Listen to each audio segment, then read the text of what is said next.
to a select group of serious buyers. No public listing, no days on market, just real offers from real people. Their network connects you with top agents and qualified buyers, so your home gets the attention it deserves without all the fuss. Selling your home can be simple and stress-free with Compass Private Exclusives, because your home is special. Call Jeff Lotman, your Compass agent today to find out more, or visit the Lotman Group online at JEFFLOTTMANN.com. Your tired old kitchen right now, it needs a facelift. It needs an upgrade, and Kyer and Thompson can do it. They've been doing it since the 1950s.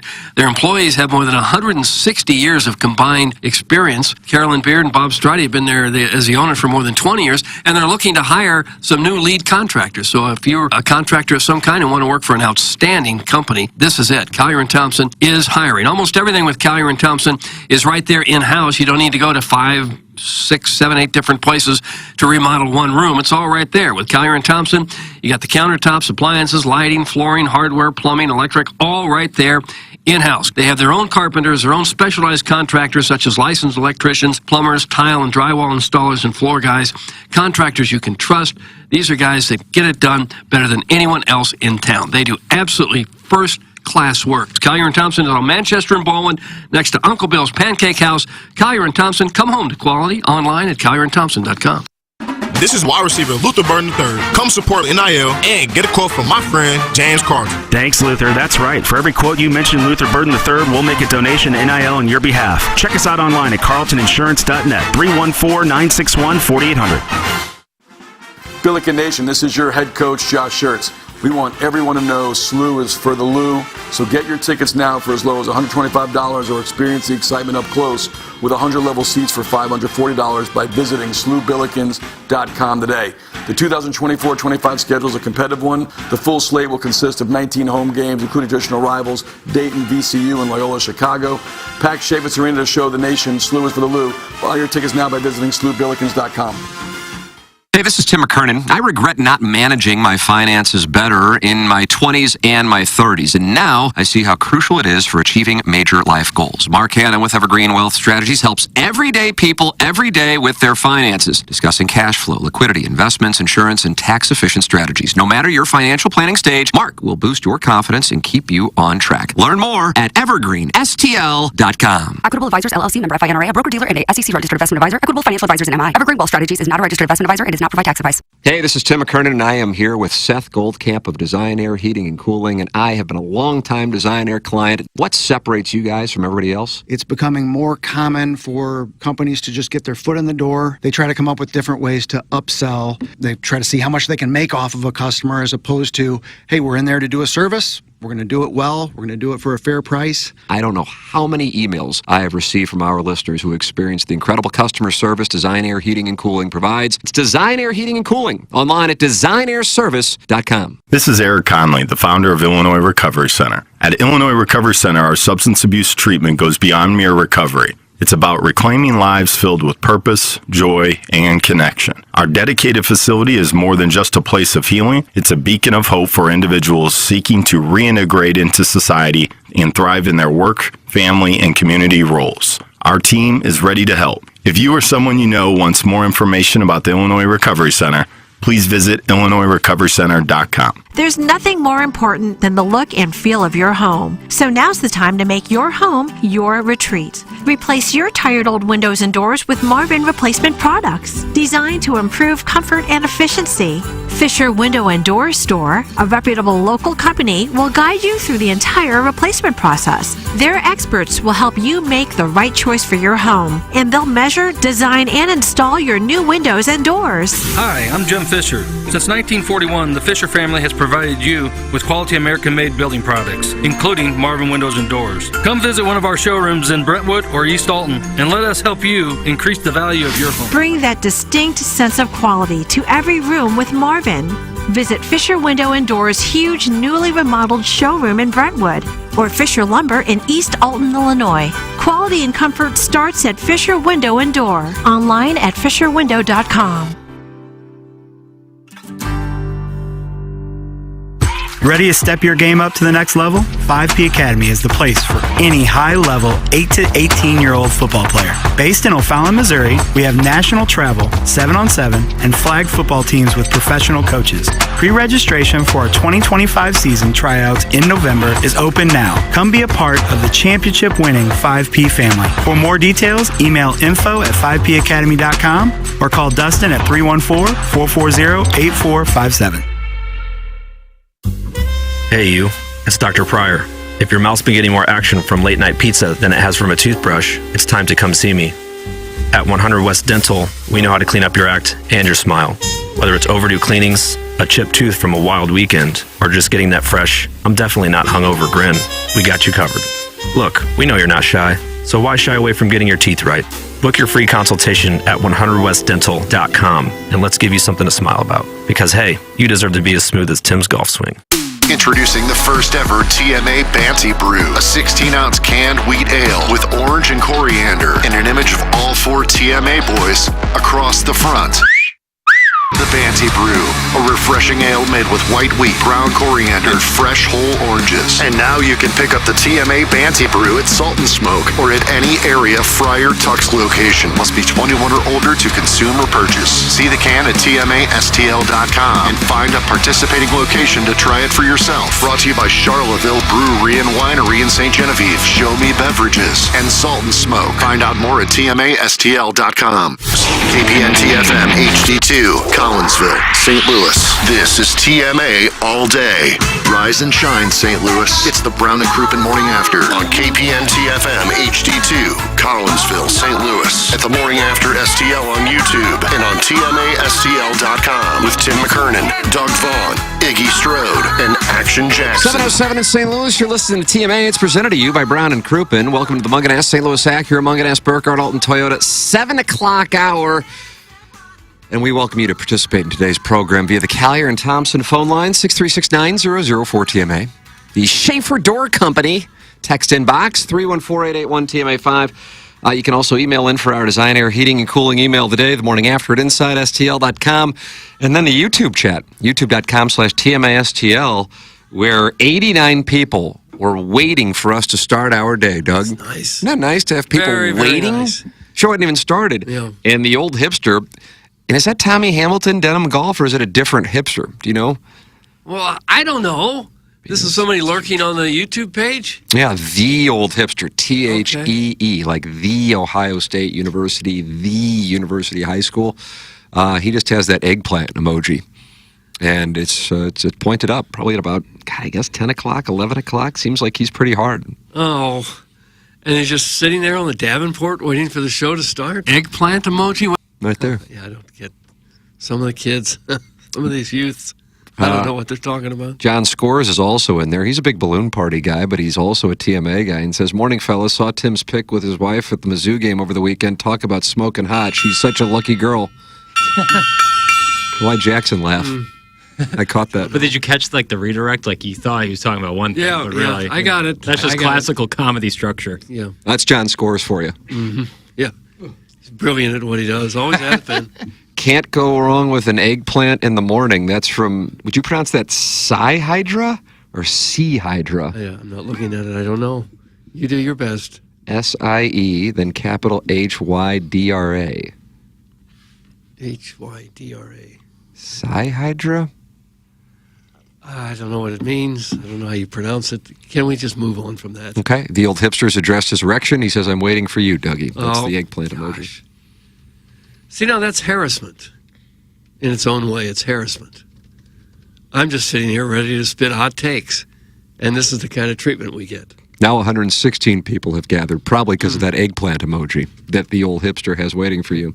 Happy birthday week, Tim. Like a fine wine, you get better with age. That's from MD 2020. We are starting early with this nonsense. Stop it! Stop it! 48 bills on Friday, and excited about all the threesomes that are set up. They're already set up. They're already locked in. Are you taking bids for them? Appointments have been made. However, I could get it across the finish line. Like you're quoting threesomes. Yeah. C would be correct, Tim. That's from Sea Hydra. Sea Hydra. What the hell does that mean? I don't know. It's a new name. Is that water from the sea? It's usually red alert burner. Yeah, I think that's the truth. But we'll monitor the behavior very closely, and then Jackson will just go on one of his textbook blocking sprees while he fires YouTube ads. That's what's going on across the dais. Doug, we are locked and loaded, and I would actually argue we might have a real program for the audience today. A little uncomfortable with it. Why would we do that? Jackson and Chairman Kurt have pulled, what do we got here, 15, 16 audio clips? 15 audio clips. Really? All worthy of being played. It's just a matter of what direction you want to go. We've got Missouri. We've got ILL. We've got Wilson Contreras calling out the front office. We've got Nolan Arenado giving his thoughts on what next season needs to look like. Paul Goldschmidt on his situation, his age, and still being able to be effective. And then other games in college football that included a Hail Mary and a coach in the SEC throwing his team under the bus. Jim Dandy, is 3 hours enough? Would you like to do maybe 5 or 6 today? Let's do a little more. You want to do 5? Yeah. 5 hours of TMA. Next. What? Unfiltered. What? We can bow our necks and do however much broadcasting we need to do, whatever it takes. Well, we're locked and loaded in the Munganess St. Louis Acura. Munganess Burkhardt Alton Toyota, 7 o'clock hour, the official automotive provider of TMA. And the Tim McKernan Show podcast, presenting sponsor of Balloon Party. It's Jamie Burkhardt and Peter Munganast, and it's the place that we love to go for our vehicles and to get our vehicles serviced. They're online at stlouisacura.com and altontoyota.com, stlouisacura.com, altontoyota.com for new cars, for pre-owned cars, or to get your car serviced with Ryan Seiberg and the service department. It's Munganast St. Louis Acura, Munganast Burkhardt, Alton Toyota. Work with the best, and the best is Munganast St. Louis Acura, Munganast Burkhardt, Alton Toyota. And then there's a secret number if you have any questions to call or text request to, and that number is 314-252-0029. It's Munganast St. Louis Acura and Munganast Burkhardt, Alton Toyota. The first text, now that I'm in the text inbox from over the weekend, is drink needs to go. Oh, gosh. It'd be tough to fire a coach who's 4-0, selling out the stadiums.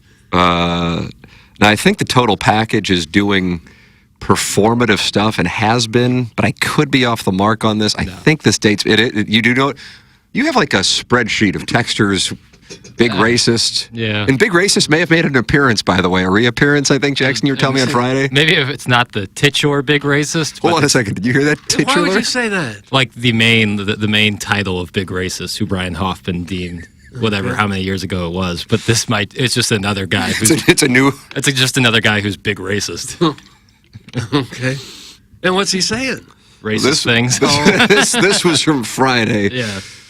Total package, I believe, yes, total package. Drink has to go. That was actually sent at Saturday at 6:39 p.m. And you were in here on Saturday doing a little. You just wanted to get some reps in. No, I was at the game at that hour. It's like laying out your clothes the night before, just leaving it there so you don't forget. Then he is sent this morning. MIZ, what a joke! Damn it, Doug. Mizzou needs to go back to the Big 12. Oh.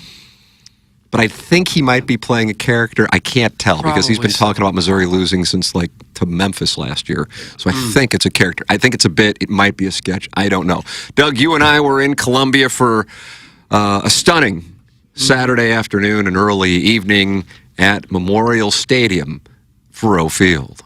I think a lot of people were disappointed in the way they played and maybe never been more crestfallen about a team being 4-0 than we are right now. But I don't think anybody was saying, Drinkwitz has got to go. We won again. He's got to go. Give him the heave-ho. Give him the pink slip. Short haircut. Nobody said that I heard. There were boos at Faroe Field. You would acknowledge that. I heard the boos, for sure. There were absolutely boos. I heard those in the third and fourth quarters. I think it was more, at least the people around my section, it was more. Where were you sitting? I assume in a suite? No, way up top. About the 10-yard line, section 311, I think it was. But it came with hot dogs. Ooh, Bill. And I had 3 of them. You had 3 dogs? 3 hot dogs. Well, you're tightening it up. They gave you a little wristband, and it was free hot dogs, popcorn, and drinks. Before the game, I had a hot dog. Halftime, I had a hot dog. Near the end of the game, some kid in the aisle next to us came with a huge box of hot dogs. I guess the concession stand said, we can't get rid of these. Take them to your section. So some kid about 12 years old was passing out hot dogs to everybody. So I had a third one then. and I will not apologize for it. So there you were, happy as hell, full of hot dog. Yeah. Yep. And you said keep drink in perpetuity. I got on the scale today, and I'd gained about 3 pounds. About 3 pounds, yeah. Oh, on hot dog weight? It must have been. Must have been hot dogs. Were you booing? Were you calling for heads up? That's kind of your thing. Especially 19-year-old kickers. You were on Tiger Board. Could you not get on to Power Mizzou? I got on the way home. I really let some people have it. I listened to Gabe's postgame as we were driving home, and boy, the Colonel was dealing with calls for Brady Cook to be removed. He wasn't delighted with it. He said, listen, and I don't know if we have this audio from it, and Jackson and the chairman did a great job pulling all this audio. I didn't ask for this, but he said, listen, I mean, we could talk about aliens landing at midfield, too, but that's not going to happen either. It might be fun to talk about. It's not going to happen. But the Colonel's point is Eli Drinkwitz is not going to bench a quarterback who is 4-0. Colonel will join us.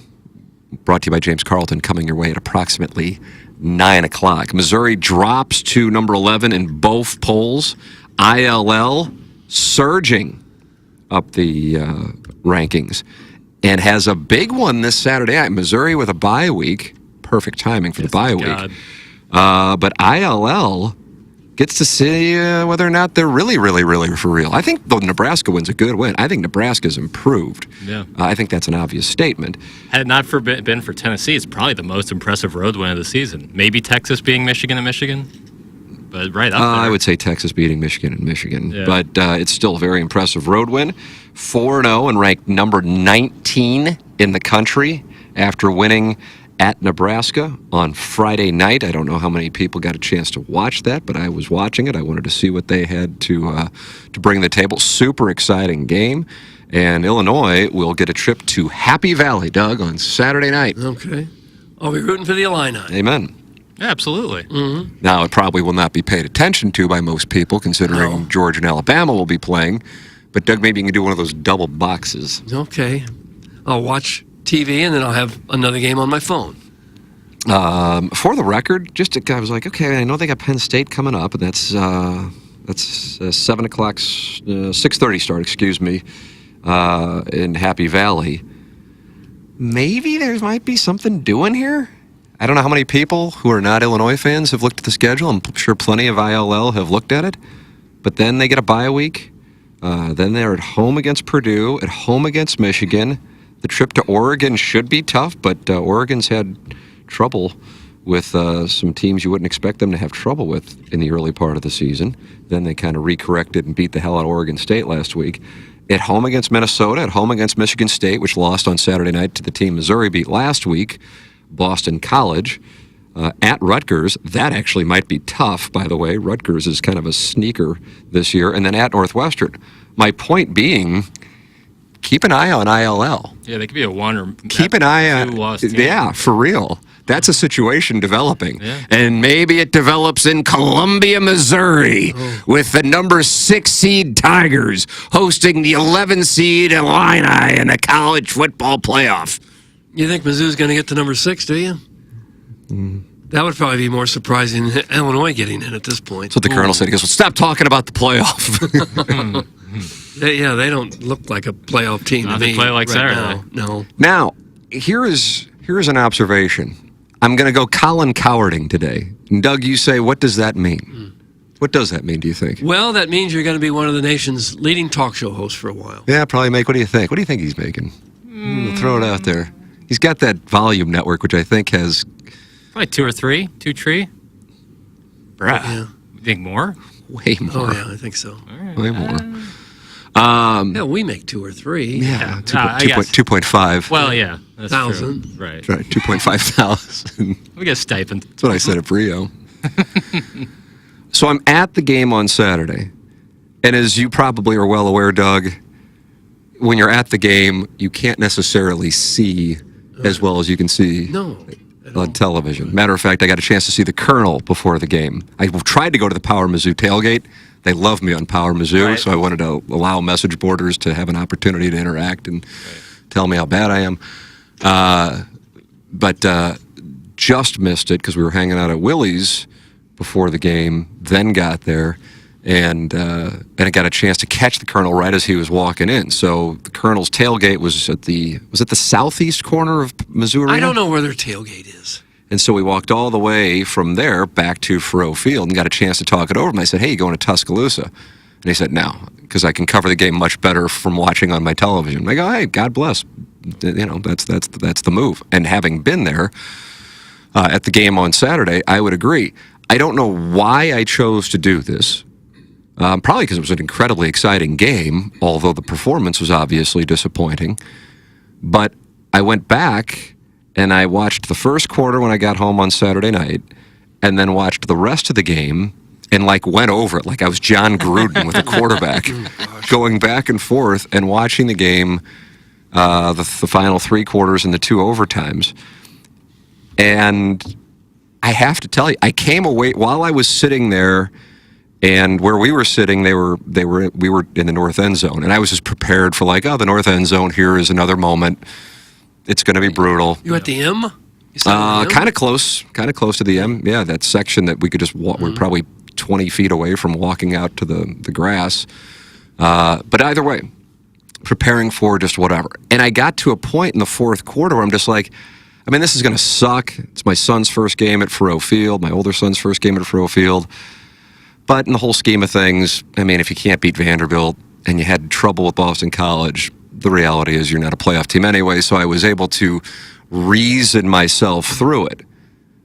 However, and this is coming from the guy, to be clear, because what I'll be accused by, especially by 618 and people went to Kansas or whatever, of being Mizzou homer guy, it's fine. The Mizzou people hate me. The other people hate me. It's fine. Last year I was on the over. It wasn't based on being a Mizzou fan. It was based on looking at the schedule and what I saw. This year I was on the under as far as win totals go. Win total in Las Vegas, 9.5. And so I was thinking to myself, my God, I don't know, maybe they win 8 games this year. The under would cover in a big way. I didn't bet it for the record last year. I did bet the over because I didn't want to be cheering against Missouri with my financial interests.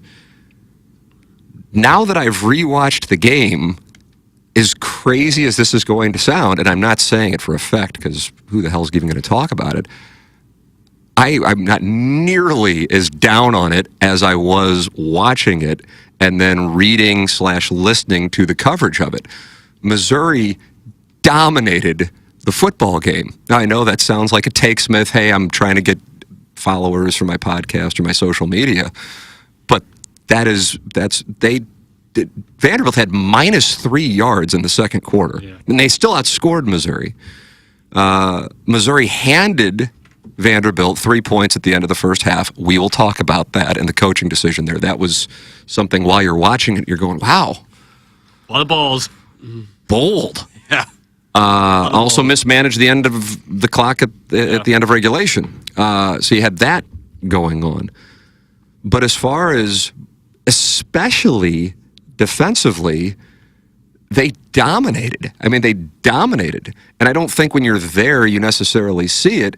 And then furthermore, something that's really encouraging in a major way is the run blocking on the offensive line, but in particular, what Nate Noel is developing into. He's the back with 199 yards on Saturday. And he had the big run, and then Marcus Carroll ran it in, I think, on the very next play.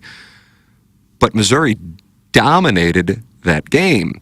And that's how I oftentimes, I think more on Balloon Party than here, I'll look at it like a boxing match. Yeah. And I kind of score it through the lens of 10-9, 10-8. And in the second and third quarter, without question, it was 10-8 Missouri. And here's another thing, and this is super random. You were at the game. I can't imagine anybody went back and rewatched it other than me because, it was pain. Yeah, I don't know why anybody would, but I just wanted to. Clubbing after I assume you were at my house, bottle service and rails. Yeah. But I was texting with people during the game, and they were like, that field goal was good. I swear on my life, I thought it was good. And I mean, I couldn't tell because I'm like right in line with the uprights. I had no idea how bad the Vanderbilt kicker shanked the one in overtime. Right. I had no idea. All you do is you watch the officials and you listen for the crowd noise. You can't see where most of the time, especially from your angle. Couldn't even see more so on the south end. Yeah. But I had somebody text me, go, everybody thinks that kick was good. I go, well, then how could they get it wrong? I don't know why the uprights aren't higher. I don't know what the loss is. It's 2024. You got kickers who can bomb it. Well, of course there is. But anyway, point being, Blake Craig's kick from whatever it was, I think it was about 40 yards? 43, I thought. 43? Yeah. Okay. And I slowed it down like the Zapruder film. It really was good. Whatever. I mean, either way. But Missouri overall dominated the game. Now, I know this isn't popular because here's how people take in football in general and sports in general, but especially football. You either have the people who cover the team that are sitting in the press box, and I'm listening to Gabe on the way home, and he's like, I couldn't tell where I was. I didn't see what happened. Totally understandable. Doug and I, we've probably sat in a press box for combined 300 games in our careers. We know what it's like. Unless you glance up at the monitor above you, you're looking down on the field. You can't see things. So you have that. Then you either have what forms national narratives regarding teams, which we, not because of malice, but just naturally, we're not going to sit and be able to watch, nor would we watch, like every snap of Oklahoma, Tennessee, or every snap of Michigan, USC. You have other things to do, but you glance at box scores, and that's what forms the narratives for teams. So how many people were really watching Missouri Vanderbilt? I'm sure most of the country in college football land was watching by the time, the fourth quarter rolled around. Right. But they weren't watching from the beginning, and that's fine, and nobody did anything wrong. And then you have people who are fans who I would imagine for the most part are on social media while games in some form, not necessarily like a message board in 2024, but Twitter or texting with friends, and then it creates the mindset of what you're seeing. And I don't fault people for that. I am 100% guilty of it. The only reason I'm putting myself on this little island is because I was at the game, thought it was just awful performance. And I'm not saying it was good. What I'm saying is they dominated a bad team, as they should, in the trenches, but then they just weren't able to convert at all once they got into Vanderbilt territory. And you wouldn't know that if you were observing it in one of those three ways, as somebody covering the team, as somebody who just did a drive-by as a national narrative, and I'm looking at the score, and now I'm watching Missouri struggle at the end of regulation and then having to win in double overtime against a team that lost to Georgia State, or you're a fan who's on social media or sitting with a group of people. It was not nearly as bad as it probably feels right now. And I just was kind of at peace. This is a total reversal of what my thought process was when I was at the game.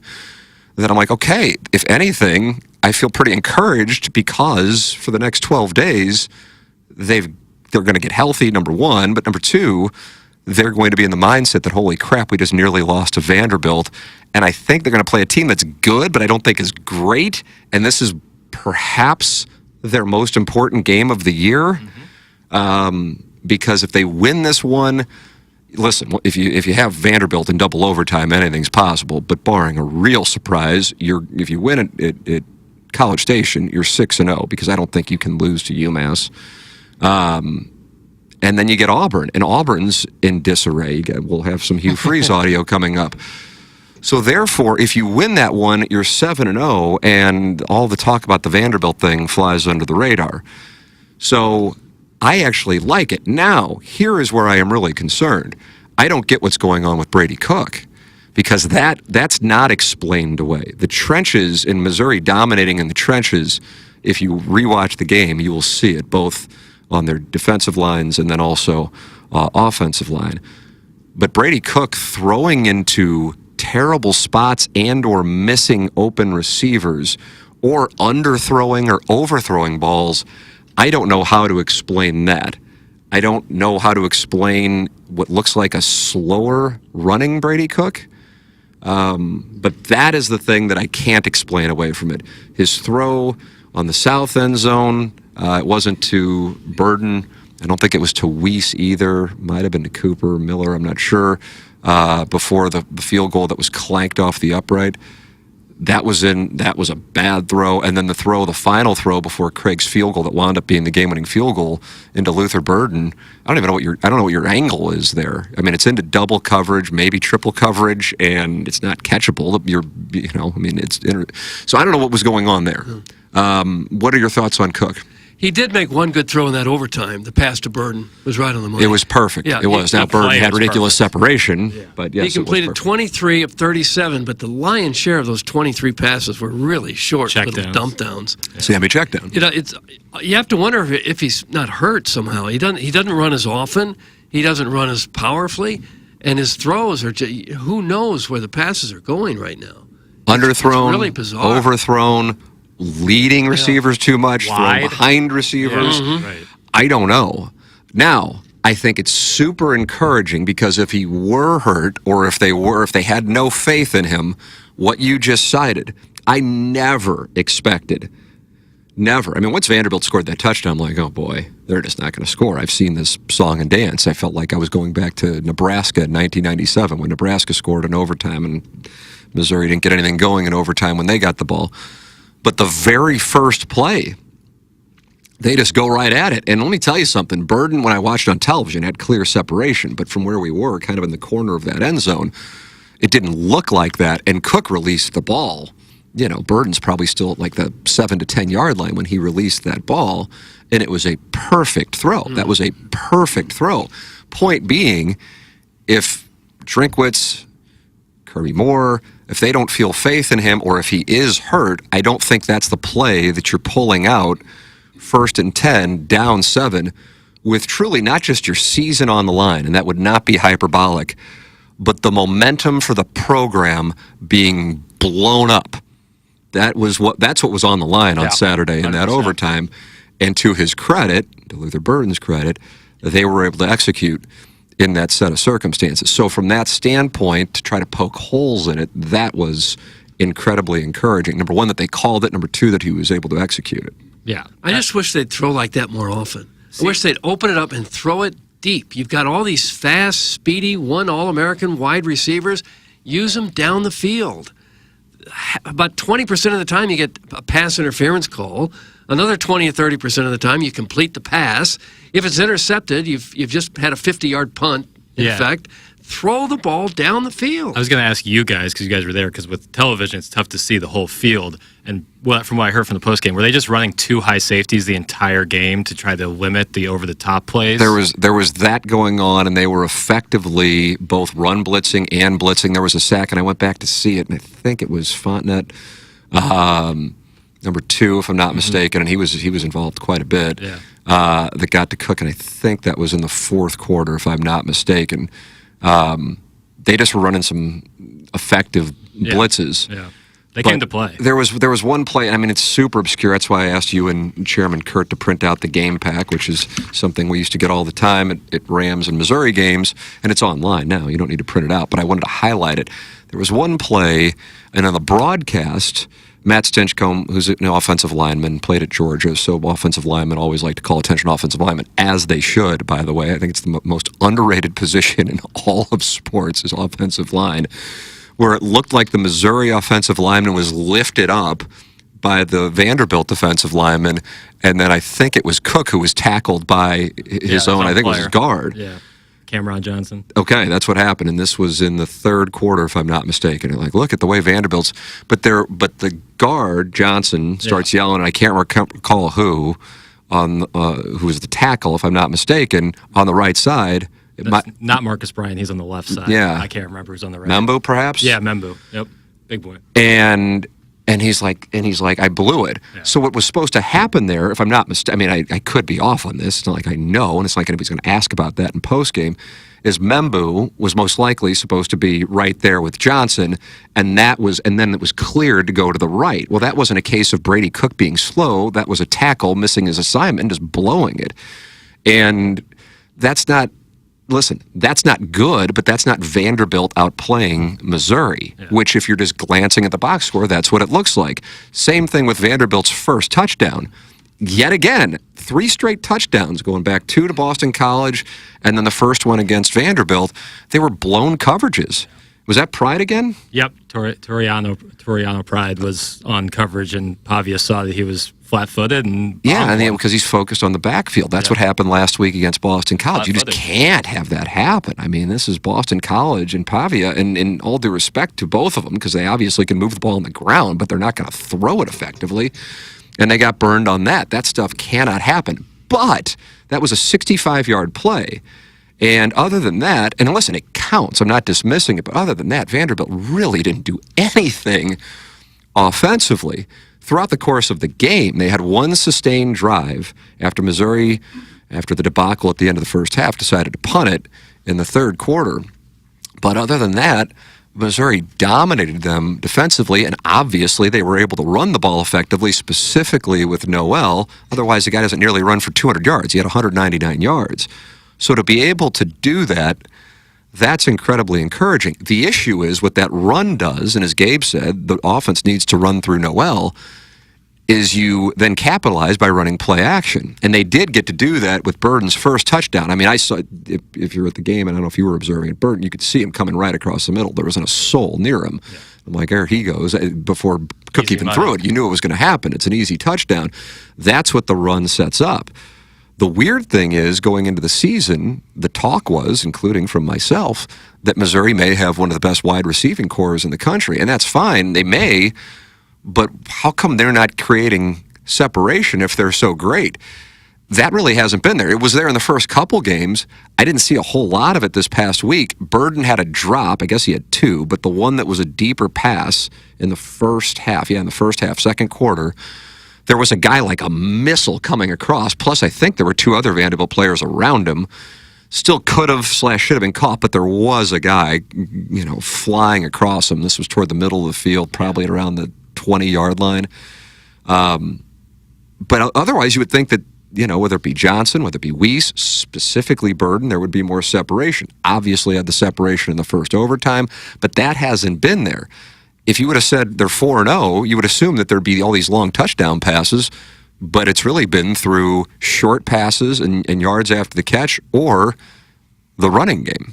Yeah. I mean, I've actually, it's weird timing-wise, but I saw this video of Bill Belichick explaining the Shanahan-Kubiak offense. It's stretch plays. And Mizzou is running a ton of stretch plays. Noel is great, working well. The play-action play off a stretch play is that boot route that they scored the touchdown with Burden. That's the play-action where you get a roll out to a wide-open side of the field. They did it one time, Luther Burden, wide-open touchdown. They don't go back to it. And they have the stretch play working the entire game. You have to use that offsetting. There's just stepping back and throwing checkdowns or the design runs. That's twice now that has been tackled by his own offensive line. Yes, it happened last week against Boston College. Just on the other side with Caden Green, the opposite side guard. It's the second time. Those design runs on 1st and 10, they just don't make sense. There was a missed blocking assignment this week. I don't know about the previous play. Again, I didn't go. This is the first time I've gone back and watched a game, and I have no idea how long. So I'm just like, I want to see what the hell happened and get a better understanding of what happened. And then I rewatch and I go, oh, God. I mean, they dominated the hell out of the game. So that's encouraging. And now here's the big downsides. And a lot of people go, a win is a win, a win is a win. Tell people at Florida State about a win being a win. A precedent has been set, albeit I don't think it's the right one, for anything goes. Now, I recognize that was because of an injury. I do not think that this is just something that, hey, it's a win. If Missouri is 10-2, the Vanderbilt double overtime win, in my opinion, if they are in that mix, and listen, I know plenty of people are going, I don't know if they're going to be 10-2 anymore. But if Missouri's 10-2, that Vanderbilt thing will be discussed. Assuming Vanderbilt, by the way, is not, a better team. I'd be surprised if they were, based on rewatching the game. They have a very effective quarterback in Pavia as far as getting it down on the ground, getting around on the ground. But otherwise, I'm not sure that there's a whole lot there for Vanderbilt. And they play, I think, Alabama next after a bye week. So Godspeed. But that will be held against them. By the way, being at the game, I'm curious how many people, it was brought up on the broadcast one time, and this would have been anarchy. Don't answer what it would have been, but do you know what would have happened in the ensuing possession if the Vanderbilt kicker doesn't shank the ball and it's 30-30? Do you know what happens? Just say yes or no. You do. You do. Do you know what happens? No. Okay. It becomes Missouri gets the ball for a 2-point conversion. Vanderbilt gets the ball for a 2-point conversion, and they just go back and forth and back and forth. You don't get the ball at the 25-yard line. It just becomes one play for a 2-point conversion, and then if you execute it, you do. If you don't, you don't. Yeah. And then Vanderbilt gets it, and it's just back and forth. Whew.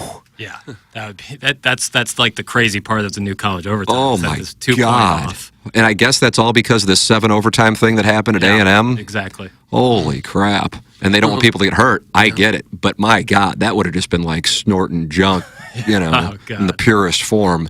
That would not have been a real pleasant experience. No.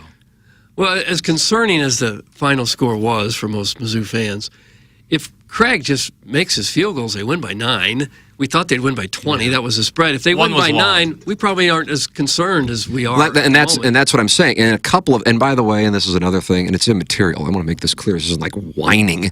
I'm just telling you what I saw. And if I would have been more critical, I would have been more critical. I could just, this is what I think. This is what I say.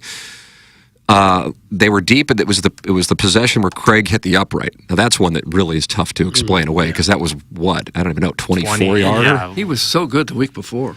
On that one, on second and one, if I'm not mistaken, second one, I think Carroll got the first down. It was bad. It was a really bad spot. Yeah. But the lens through which people observe the game, it's a different thing when you're watching the game. You already know what's happened, so you're able to focus on things because you're not. If you're watching the game, you're paying attention to the context of who's going to win or lose. When you already know, you don't have to worry about. So you can focus on certain things to try to. That was a brutal spot. Should have been first and goal at whatever yard line it would have been. Now, again, Missouri's play calling and having Brady Cook run and not being able to do anything with it, and Brady Cook's missing open receivers and throwing into double and triple coverage and underthrowing receivers and overthrowing receivers and throwing wide and throwing behind him. Can't explain that away. That was still there when you rewatched the game.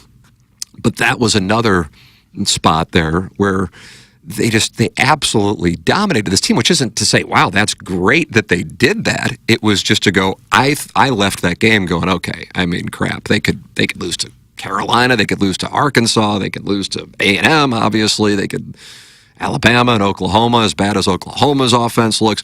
All those are in play now.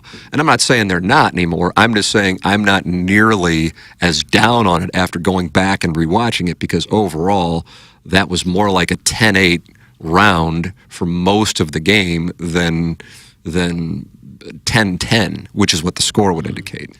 The thing that's concerning to me is that if they should fall behind, I don't think they have any kind of quick strike offense to come back.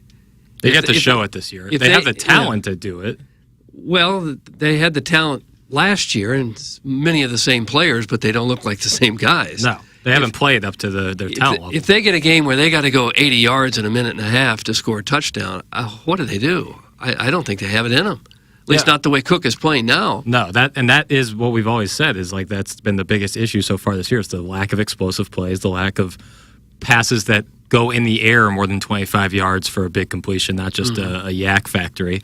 But that's a yak factory. Sorry, yaktory. Nice, that was better. Thank you. But to me, like that game just felt like in a basketball game. To equate it to that, it's like when a team just can't get the lid off the rim. It's like, man, they're playing okay. They're driving down the field. They just can't score. They just can't put the ball in the basket. And that's what it felt like a lot. Like it felt like when you had like the Noel run. Like I thought for sure he fumbled it and it went out the back of the end zone. And that was like felt like the game where it's like we can get so close to scoring, but we cannot put it in the end zone. Doug, do you have a problem with Jackson saying we? I do. You're not a part of the university. You're not right. a part of the team. You're right. I'm an alumni. I'm trying to save you before you get to balloon party. Where I think they might arrive at the studio for that. No saving. You're supposed to be an unbiased media member, man. I can't be unbiased. That game almost killed me. It did? Whew. Oh. 62,000 Where were you watching it? At home with my lady friend. Do you have a problem with that? Lady friend. She got exposed to that. Like at the retirement home? Yeah, it sounds like what you call somebody after you've both been widowed or widowed. Yeah. Now you're 70 years old and you have lady friends. And you have a penis pump on the nightstand. Well, that might be the case. But That's hot, man. I like that. I like that a lot. I like to be a peak performance. 62,000 fans there. I saw one person that I knew. Can you guess who that was? You know them. Big Al? No. Big Al from the morning show. No. Hillary's? No. I saw one person. Abigail Mack. 62,000 that I knew. No, you all know them. Randy Character. No. Frank Cusimano. No. Can we have initials, please? KG. KG and O-Town. Yes, that's who I saw. Nice. You guys hang out? In the team store. Oh, getting some merch? He was buying a shirt. Yeah. I didn't see anyone else that I knew all day long, which is usually strange. I usually see 15 people that I know. You certainly stopped to sign, though. Like you saw. Yeah, you probably not stopped to sign. No, I put my hat well over my face, so you couldn't see me. You were too full of hot dog. Yeah, I'm coming 3 back, hot I dogs. was. Egregious. Figured out the parking though. I didn't park close. Park way down by the journalism's. Go by downtown, across the street from Shakespeare's Pizza. Yeah. Free on the street. The walk to the stadium is 15 minutes, as opposed to spending 55 minutes in the parking lot right across the street from the stadium, paying $30. Yeah. Park a distance away and walk. And you got to see the campus, which is so gorgeous. Yes. Fight Tiger. Great. Ellis Library, you'd say hello. Yeah, where I spent so many hours walking past it and never going inside. Yeah, I'm the same way. Your thoughts are welcome. 314-881 TMA5. Get involved on the program by texting into the Schaeffer Door Company text inbox. It's Monday morning. Did your garage door spring break? Well, if so, Schaeffer Door Company sets aside windows of time on Monday mornings to support their customers. So you call the number that they have set up for TMA listeners, and they're going to be out this morning because they set aside those windows of time.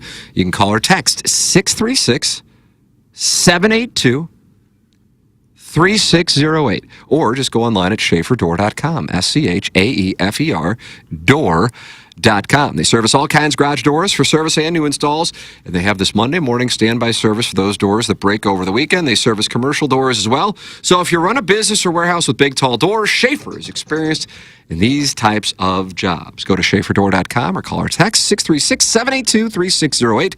Schaeffer Door is a Clopay Master Authorized dealer. Doug, we've got a title sponsor, and the title sponsor's name is Brown & Crouppen. That's who they are. And if you think you might have a personal injury lawsuit, Brown & Crouppen is a local law firm here to serve you. Founded in St. Louis way back in 1979. Just got a new office there on the hill, close to where Jackson calls home, close to where Jackson hangs his hat. That's where Brown & Crouppen hang their hats now. And they'd like to help you if you think that you have some justice coming your way. That's what they've done. That's what they've done for many, many years. Terry Crouppen, Andy Crouppen, and Ed Herman are the principals. They've all been in here. Wonderful guys. They run a fantastic law firm that has now grown to more than 250 legal professionals. Here's how the whole system works. If you think you have been injured due to someone else's negligence, you give them a call at 314-222-2222, and you talk about the case. They'll give you a free evaluation. If they take the case, they work on a contingency basis, no upfront cost at all to you. If you don't get paid, they don't get paid. Fair enough. That's how it works. They usually get paid. They've won more than $1 billion in compensation for their clients. Brown & Crouppen, keep that name in mind if you ever have a potential personal injury lawsuit. So if you think you may need Brown & Crouppen services, the number again, 314-222-2222, or you go to brownandcrouppen.com. Make sure you let them know you heard about it here on TMA. The choice of a lawyer is an important decision and should not be based solely on advertising. Past results are no guarantee of future results, and every case is different and must be judged on its own accord. Gabe DeArmond going to join us at 9 o'clock, brought to you by James Carlton. That comes your way in the 5P Academy and Hustle and Heart Sports Performance 9 o'clock hour. So the Colonel will be with us, and he will field your two-part questions. Colonel's post-game Doug, he fielded questions and thoughts from his audience, and here is a master cut. Yeah, this is all of the ones they posted they couldn't get to. These are some of the finest of the cuts. Coach Drink says this team's got a long ways to go.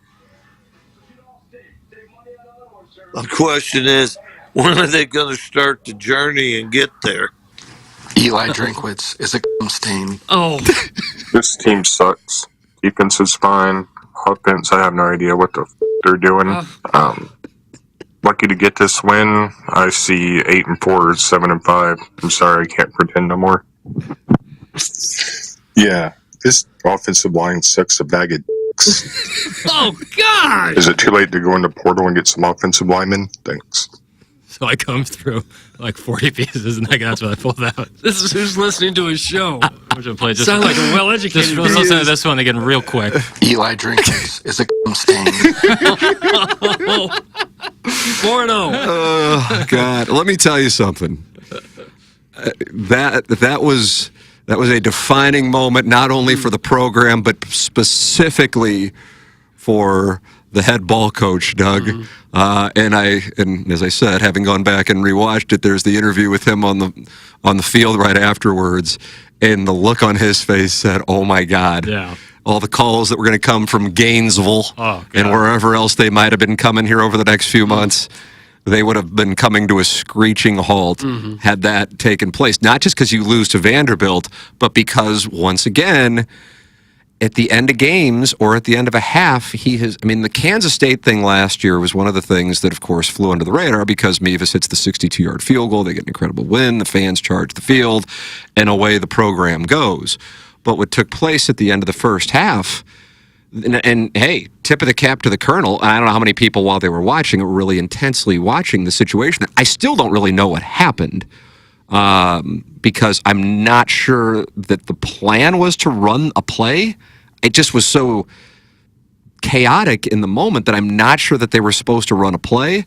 But they run a play from their own 47 on 4th and 3, as if they're like, this is the greatest show on turf. Seriously. Taking on the Carolina Panthers, and then Cook gets sacked. The only thing you cannot get sacked. You cannot get sacked. And you're going, holy crap, you might have just and the Colonel was all over before they even kicked the field goal, to his credit. And Drinkwitz, they don't have it on camera on the SEC network, but he said that was on me, 100% my fault. That was just dumb. This is what he said on his way out to the field in the second half. Again, that wasn't on camera, but he said it to the sideline reporter. After the game, he was asked about it. Here is what he had to say. First off, you had it right here. Somebody asked about the end of the first half. Yeah, totally my fault. That was a really haphazard decision by me, and the team bailed me out, bottom line. And I've got to be much better. And so should have never done that. Yeah. That's what else you can say about that. Yeah, I'm going to allocate 25% that he's covering for something. Somebody missing. He's got the equity to do it. He sure as hell ain't going to throw his quarterback under the bus. That goes on down the plains, and we'll have that audio coming up. But whether it be him, whether it be Moore, whether it be a miscommunication, it just, when you watch it, like at the game, I'm 50 yards away from it. I couldn't tell, but I remember thinking while I'm watching, I'm like, this is kind of bold. There's still time on the clock. If you don't get this thing, what's that about? Sometimes they have to make those decisions in just a matter of a few seconds to get team players on the field or off the field. And in the chaos of combat, people talking in your headset and players talking, sometimes they just do boneheaded things that they would take back in a second if they just had another instant to think about it. I agree with that 100%. However, the greats can handle it. And you saw a delay a game penalty before a monster field goal last year against Kansas State. And you have that going on. And did Missouri have timeouts when that took place? The answer is yes. Yes, they had one. Right? So I don't know what the hell to make of it. But he fell on the sword, or it was his fault. I have no idea. But either way, holy crap, because you have a game that goes to overtime and you handed a team 3 points. By the way, this is getting into the weeds, but why Missouri ran a play at like 2:04 left, there's now a 2-minute, don't call it a warning, 2-minute stoppage. Is that what it's? 2-minute timeout. Warning, just the word warning triggers. I have no idea what that's about, but in the first game, I think the Florida State-Georgia Tech game I was watching, and I think it was Reese Davis or Fowler, it goes, yeah, we've been specifically told not to call it the 2-minute warning. Yeah. So anyway, there's a 2-minute timeout now in college football. And they ran a play in the first half right before that. And it's like, why give them more time, especially for an offense that can't, throw? I thought the clock... Unless Toriano Pride's looking in the backfield. Yeah, flat-footed. Yeah, what I audibly said, I remember saying, when it was that end of the first half and they're running the play, I was like... my first words were, wow, what's going on? I thought for sure they were just going to try to draw him offside, take time out, kick it. Like, I thought for sure maybe you can get the crowd into it and they can get a free play and maybe kick a field goal. But then when they snapped it, I was like, better, you throw it deep and then it's like a punt. Or you scramble, do something, like obviously results-oriented, but taking a sack is the only thing you can't do. But you avoid that by not running the play. I mean, that's the thing. Yeah, it's 10-10, and you go into the locker room going, I don't know how it's 10-10, but it's 10-10. You get the ball back at half. And you get the ball back exactly right. I don't know what that was about. Especially when earlier in that very same half, you decided to kick a field goal for fourth 1.5. Yeah, exactly. You know what I mean? Yeah, exactly. So we're going to be conservative down there, but now we're going to be aggressive there, and with Vanderbilt in Vanderbilt getting the ball back in your own territory. I don't know what to make of it. And then at the end of regulation, he decides to punt. Bold. I remember sitting there and the crowd's booing. I assume you were still there for the I was having another hot dog. crowd's booing that. That's a coin flip. I didn't because you're going to overtime. Yeah. I just didn't really like the idea of Missouri going to overtime. That's where I was, and I'm like, if you're going to, as weird as that, you got to put Vanderbilt away here. That's not what you say when you're the 7th ranked team in the country, but that's what I was thinking. But at the same time, when had Missouri shown the ability to get 1 yard when it needed it throughout the course of the game? Because what would they do? They wouldn't necessarily hand it to Noel. They would have Cook run. Or even Carroll, for that matter. So they decide to punt it. Bauer has been really good, by the way, especially considering what he has gone through this year with his father passing away. Yep. He's known for his famous fake punt at Kentucky last year, which was a season-turning play, and punts it to the 7. But then Missouri starts calling timeouts. I mean, what if you're gonna punt? You're gonna punt, then just take the delay of game when Brady Cook runs to the line of scrimmage to make it look like they're gonna run a play. Once you see that, they're not running a play. You know what I mean? Where you run up, he charges, and then he starts doing the hard call. Sure, they'll jump offside. I'm sure they will. I haven't all day. They're not doing it the first time. So then you just take the delay of game. What does it matter? Then you have 3 timeouts. If you really want to stop the clock, but whatever. I think the timeouts for the Faurot Field scoreboard might have been off at the end of the game. Neither here nor there. It then goes into overtime. When I was watching it live, I thought the roughing the passer call or the unnecessary roughness, Chuck Hicks hitting Pavia's helmet, but he did hit his helmet, and you're gonna and you hit a quarterback's helmet, you're gonna get called. It's not even a decision; it's a black and white call, and then they're able to capitalize on that, and then they run their fullback in, and he gets the touchdown, and I'm going, my God, Missouri's gonna lose here. But hey, tip of the cap to Brady Cook. Obviously not a great day. Luther Burden establishes separation. Cook with a perfect pass. Burden touchdown. And then you go to the second overtime. Missouri starts with offensive possession in the second overtime, and now they're not able to do crap. I thought the third down play was just terrible decision-making to throw into the end zone into that double coverage to Burden.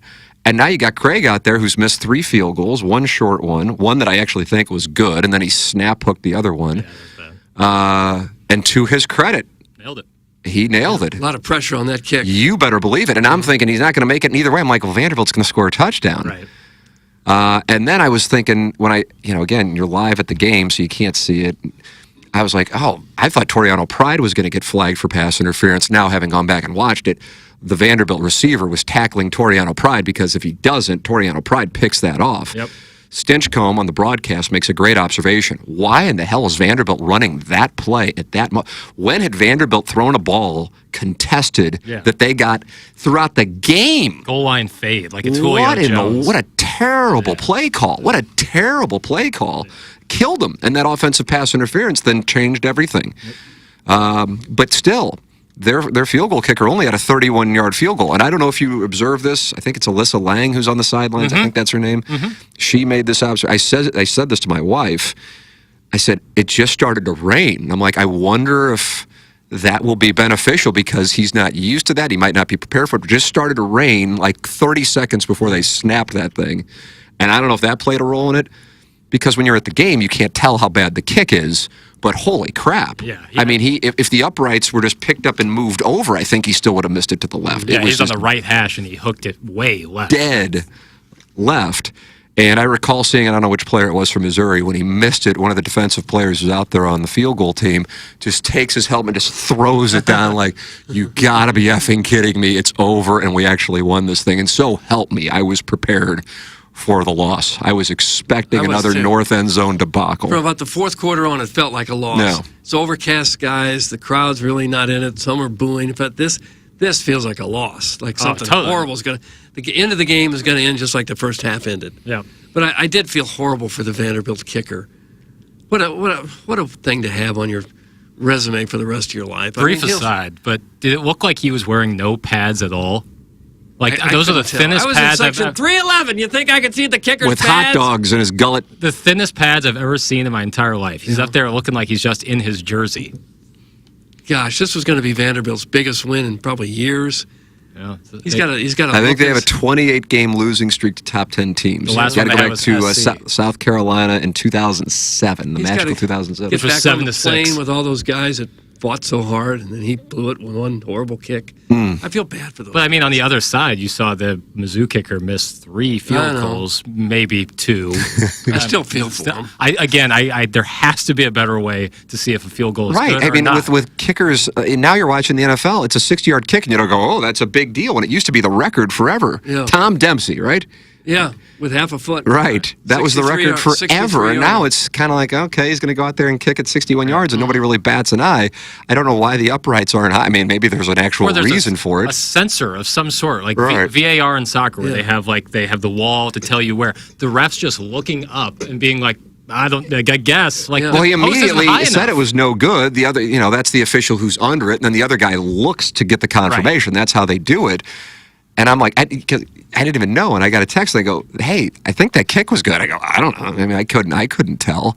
And Craig's like got his hands up. He was still like 5 minutes after the play. He's like, my girlfriend was like adamant. She was like, what are we doing? Like, And I field goal's slowed it good. down, and it's whatever. It's Seems again, like hey, maybe you shouldn't be needing 3 points against Vanderbilt. This day and age, it feels like you could extend some lights on top of the upright. Something, a If the sensor. uprights are much higher, they may not be steady. Already, when a football hits it, they wobble pretty severely. Weebles wobble. You may either have to redesign the goalpost or have something where you can extend lights higher up to where they'll never kick a ball higher than that. Right. Something. There has to be something better than just a ref craning his neck directly up and seeing if that ball went into the It's one of a better judge would be a fan sitting behind for in real. the end zone. Guy with Tiger board up. Yeah. Here is Eli Drinkwitz on his field goal kicker's day. Eli, what's the thought going into overtime with the kicking game when Blake obviously had struggled during regulation, how you might handle it? Well, the first time we didn't have any choices. We had to score, and the second time, I mean, it's just, look, you just keep putting him back up. At the end of the day, we were going to trust him, and, it's a learning lesson. Can't get too high and can't get too low. Last week we were SEC Player of the Week. This week we're not. So we're somewhere in the middle. And just like the rest of us, and starting with me, we got to get better this week. Huge in the sense that he ends his game with the kick to win the game. Yeah.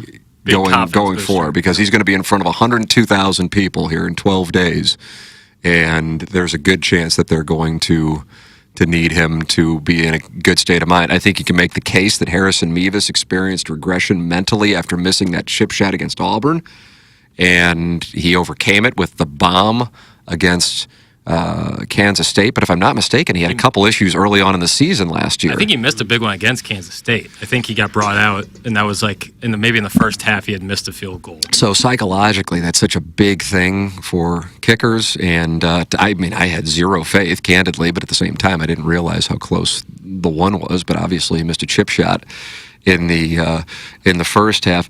Doug, they're not sold on the Tigers around the country, as you might expect. We'll have audio of that. Scott Van Pelt and Stanford Steve are high on ILL, and Brett Bielema. We'll have that for you coming up, as well as Wilson Contreras deciding he's got some thoughts on the Cardinal front office, and he wanted to share those. That's coming your way in our 8 o'clock hour. Gabe DeArmond brought to you by James Carlton, coming your way in the 9 o'clock hour.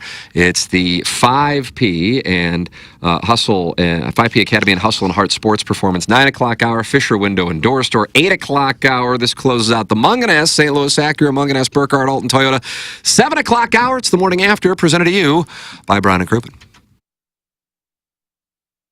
KPN-TFM HD2, Collinsville, St. Louis.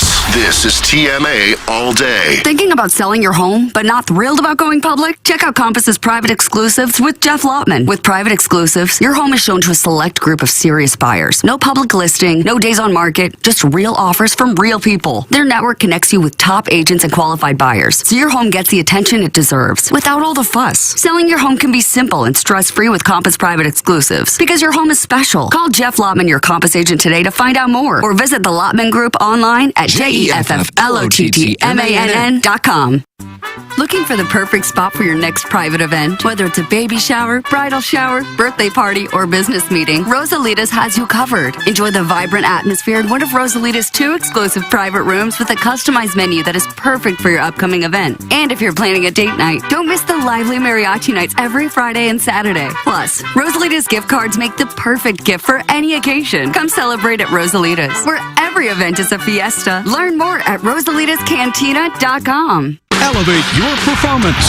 Pure Performance is your one-stop shop for all aftermarket modifications, known for their top quality work and outstanding customer service. It's officially Jeep and Bronco season. Pure Performance carries any accessory for your vehicle, old models to brand new. From sunshades, soft tops, trail doors, to off-road gear like bumpers and light bars, Pure Performance has you covered. Stop by the Pure Performance showroom at 3725 Harry S. Truman Boulevard in St. Charles or visit pureperformance.com. That's PURperformance.com. There's nothing more important than the look and feel of your home. So now's the time to make your home your retreat. Replace your tired old windows and doors with Marvin replacement products designed to improve comfort and efficiency. Fisher Window and Door Store, a reputable local company, will guide you through the entire replacement process. Their experts will help you make the right choice for your home, and they'll measure, design, and install your new windows and doors. Hi, I'm Jim Fisher. Since 1941, the Fisher family has provided you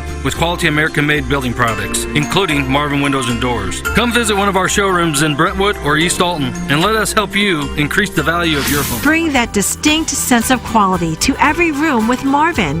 Visit Fisher Window and Doors' huge newly remodeled showroom in Brentwood or Fisher Lumber in East Alton, Illinois. Quality and comfort starts at Fisher Window and Door. Online at fisherwindow.com. In business since the 50s, Kyer and Thompson are known for kitchen and bathroom remodels. But they do so much more. If it's an interior remodeling job, Kyer and Thompson can probably help. Basements, wine rooms, man caves, bars, accent rooms, fireplace walls, office, you name it. No need to visit 5 to 10 showrooms when Kyer and Thompson provides all your needs in their showroom on Manchester Road in Baldwin. Come home to quality with Kyer and Thompson. Let them bring your dream remodel to reality. KyerandThompson.com. Hey, this is Tim McKernan. I regret not managing my finances better in my 20s and my 30s, and now I see how crucial it is for achieving major life goals. Mark Hanna with Evergreen Wealth Strategies helps everyday people every day with their finances, discussing cash flow, liquidity, investments, insurance, and tax-efficient strategies. No matter your financial planning stage, Mark will boost your confidence and keep you on track. Learn more at evergreenstl.com. Equitable Advisors, LLC, member FINRA, a broker-dealer and a SEC registered investment advisor. Equitable Financial Advisors and MI. Evergreen Wealth Strategies is not a registered investment advisor and does not provide tax advice. The Illinois Recovery Center is dedicated to providing precise and authentic care to those seeking help and treatment. Recovery, it's not just a goal, it's a transformative journey. At Illinois Recovery Center, you'll find an unwavering commitment to provide the support, guidance, and personalized care you or your loved one needs to rediscover a life filled with purpose, strength, and lasting renewal. If you or someone you know wants more information about the Illinois Recovery Center, please call 888-472-9559 or visit IllinoisRecoveryCenter.com. Hustle and Heart Sports Performance is the one-stop shop for St. Louis area football-specific and athletic training located in O'Fallon, Missouri. Hustle and Heart utilizes the top trainers in St. Louis, led by its owner, 8-year NFL vet Pierre Desir. We have a 40-yard turf field, college-style weight room, red light sauna, and a state-of-the-art recovery room to service all of your athletes' needs. For more info, check out hustleandheartsportsperformance.com or call Dustin at 314-440-8457. Biggie's Restaurant and Bar has been a staple of the community for over 30 years and is serving your favorites like the steak sandwich, waffle fries, and so much more. It's not just the food that's rocking. With a full bar and patio, Biggie's is the perfect spot for lunch, dinner, and a little laughter. Biggie's original hours are back. Open 11 a.m. till midnight, Wednesday, Thursday, and Sunday. And 11 a.m. till 1 a.m. on Friday and Saturday. Check out the full menu at biggiesrestaurant.com and stop in today. Want to take on some legends of TMA? Sound the same to someone who gives a damn about the best fans in baseball! Tired of it! The show's so great. Will there be a little speaker system out behind the dumpster, so in case you're servicing me, I'll be able to hear my name? Then nominate yourself to be this month's TMA Listener of the Month. And if you win, you'll get recognition and other stuff. Sometimes all you have to do to win the prize is be a female. All it takes is one fake girl to just throw this show completely off course. Give us your name, a photo, and other pertinent information at TMASTL.com. The TMA Listener of the Month Club, quenched by Milagro Tequila. Welcome to a brighter side of tequila with Milagro. Find out more at TMASTL.com. You're hearing TMA all day on KPNT HD2, Collinsville, St. Louis, featuring the morning after live from 7 a.m. to 10 a.m. Then a full show replay from 10 a.m. to 1 p.m., followed by the best of TMA from 1 p.m. to 7 p.m. and another same-day replay starting at 10 p.m. Now, It's the Brown and Crouppen Morning After. KPNT FM HD2, Collinsville, St. Louis. Welcome back. TMA, presented to you by Brown and Crouppen, and the 8 o'clock hour brought to you by Fisher Window and Door Store. Fisher Window and Door Store, sponsor of the 8 o'clock hour on TMA. Gabe DeArmond joining us coming up at 9 o'clock, brought to you by James Carlton. Send your emails in for the Design Air Heating and Cooling email today, the morning after at InsideSTL.com. Design Air is online at DesignAirService.com. Doug's a client, Iggy's a client, I'm a client. Why don't you become a client as well? It's Design Air Heating and Cooling online at DesignAirService.com, the official HVAC provider of TMA and the Tim McKernan Show podcast. If you're dealing with heating and cooling issues, just go to DesignAirService.com, and Seth Goldcamp and his staff will be out there. Doug, do you say with the shake of a lamb's tail? You like I've that said term? that at times, yeah. Quite often I've said that. Shake of a lamb's tail. Kids kind of are- a new school thing, something like Gen Zers say. Yeah. I experienced that Saturday when the kids said, how soon do you want your next hot dog, Mr. Vaughn? I said, in the shake of a lamb's tail. Nice. So yet another hot dog I ate. I'm not proud of it now. I'm a little ashamed. What's Jackson doing over there? I go a year without eating hot. What are you doing? What? Looks like you're peeking under the desk. Yeah, what are you looking for? Ween, bro? Trying to look up my pants? Ooh, bad boys. My backpack. I had to put my earbuds back in my backpack. Oh. Rattle them out around my pocket. All right.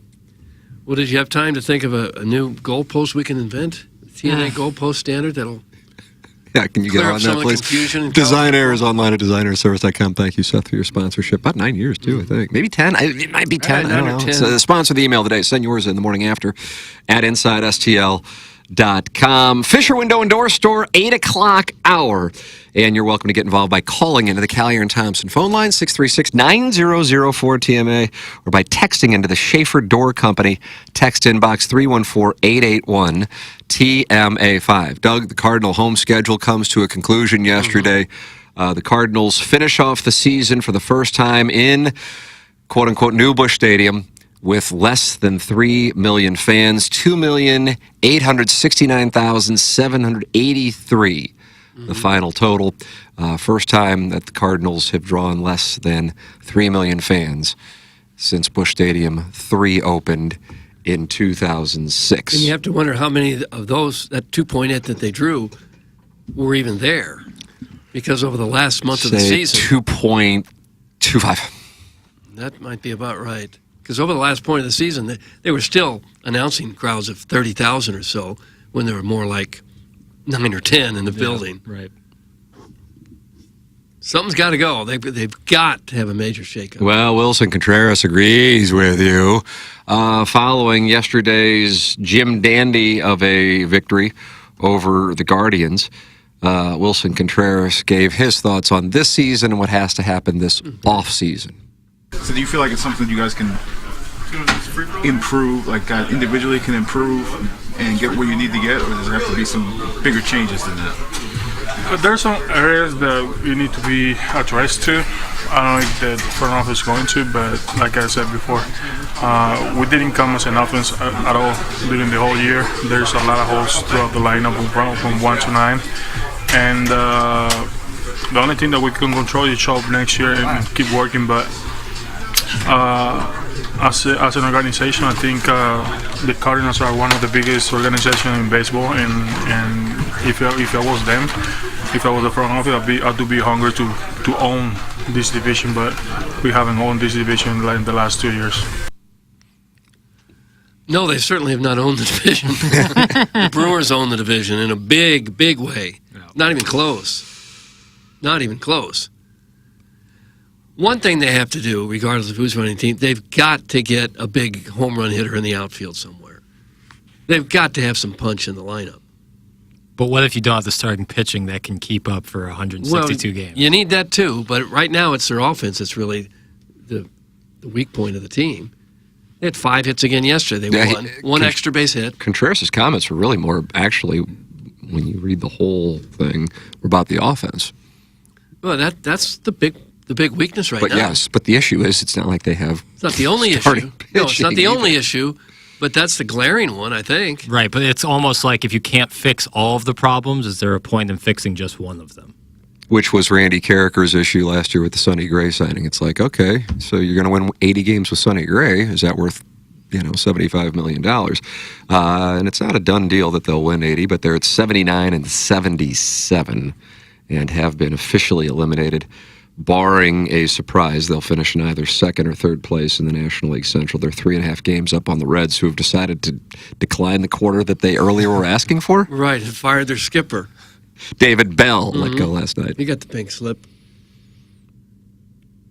Is there any way that Oli Marmol survives this? Is there any possible way? I think he'll still be managing next year. That's going to get a lot of fans upset. Yeah, I don't blame anyone for when I say that. It's not like me endorsing. Do you still think that John Mozeliak will be the president of baseball operations? Trying to see what Jackson, if he's a takesmith who won't back down, or if he deep down he knows the truth. I'm softening on Mozeliak not being in his role next year. Even more respect for you, Jackson. Marmol, I'm fairly confident will still be the manager next year. I think given the extension, I think given where the team is, I think if they were really trying to retool and refocus for next year, I think they would go somewhere else. But because I think they're going to be doing a similar offense that they ran this year, yeah, I think they're just going to put Marmol in there. I'm going to predict that they will make major changes. Okay. That I hope Mozeliak will stay for the rest of his contract through next year in some consultant role, business role. They'll bring in someone else to be the head of baseball operations, and they'll have a new manager. That's going to be my prediction. They have to be in a panic over what they saw in that stadium the last month and a half. I don't think you're wrong. That's going to ruin them completely. There's that, and then there's the television thing. Now you got both of them working against you, and you are not close on the field. You are not close on the field. I mean, if you're looking for the biggest reason why this team is where they are, it's the lack of production you got from Arenado and Goldschmidt. I mean, you can talk about Mozeliak, you can talk about Marmol all you want. If those guys are even 15% off of their career numbers, much less what they were this year, the Cardinals have, I don't know, it's tough to assign a number of wins. I think we would all agree they would have more wins than they currently have. Here is what Paul Goldschmidt had to say about his age and what could have been his final home game as a Cardinal at Busch Stadium.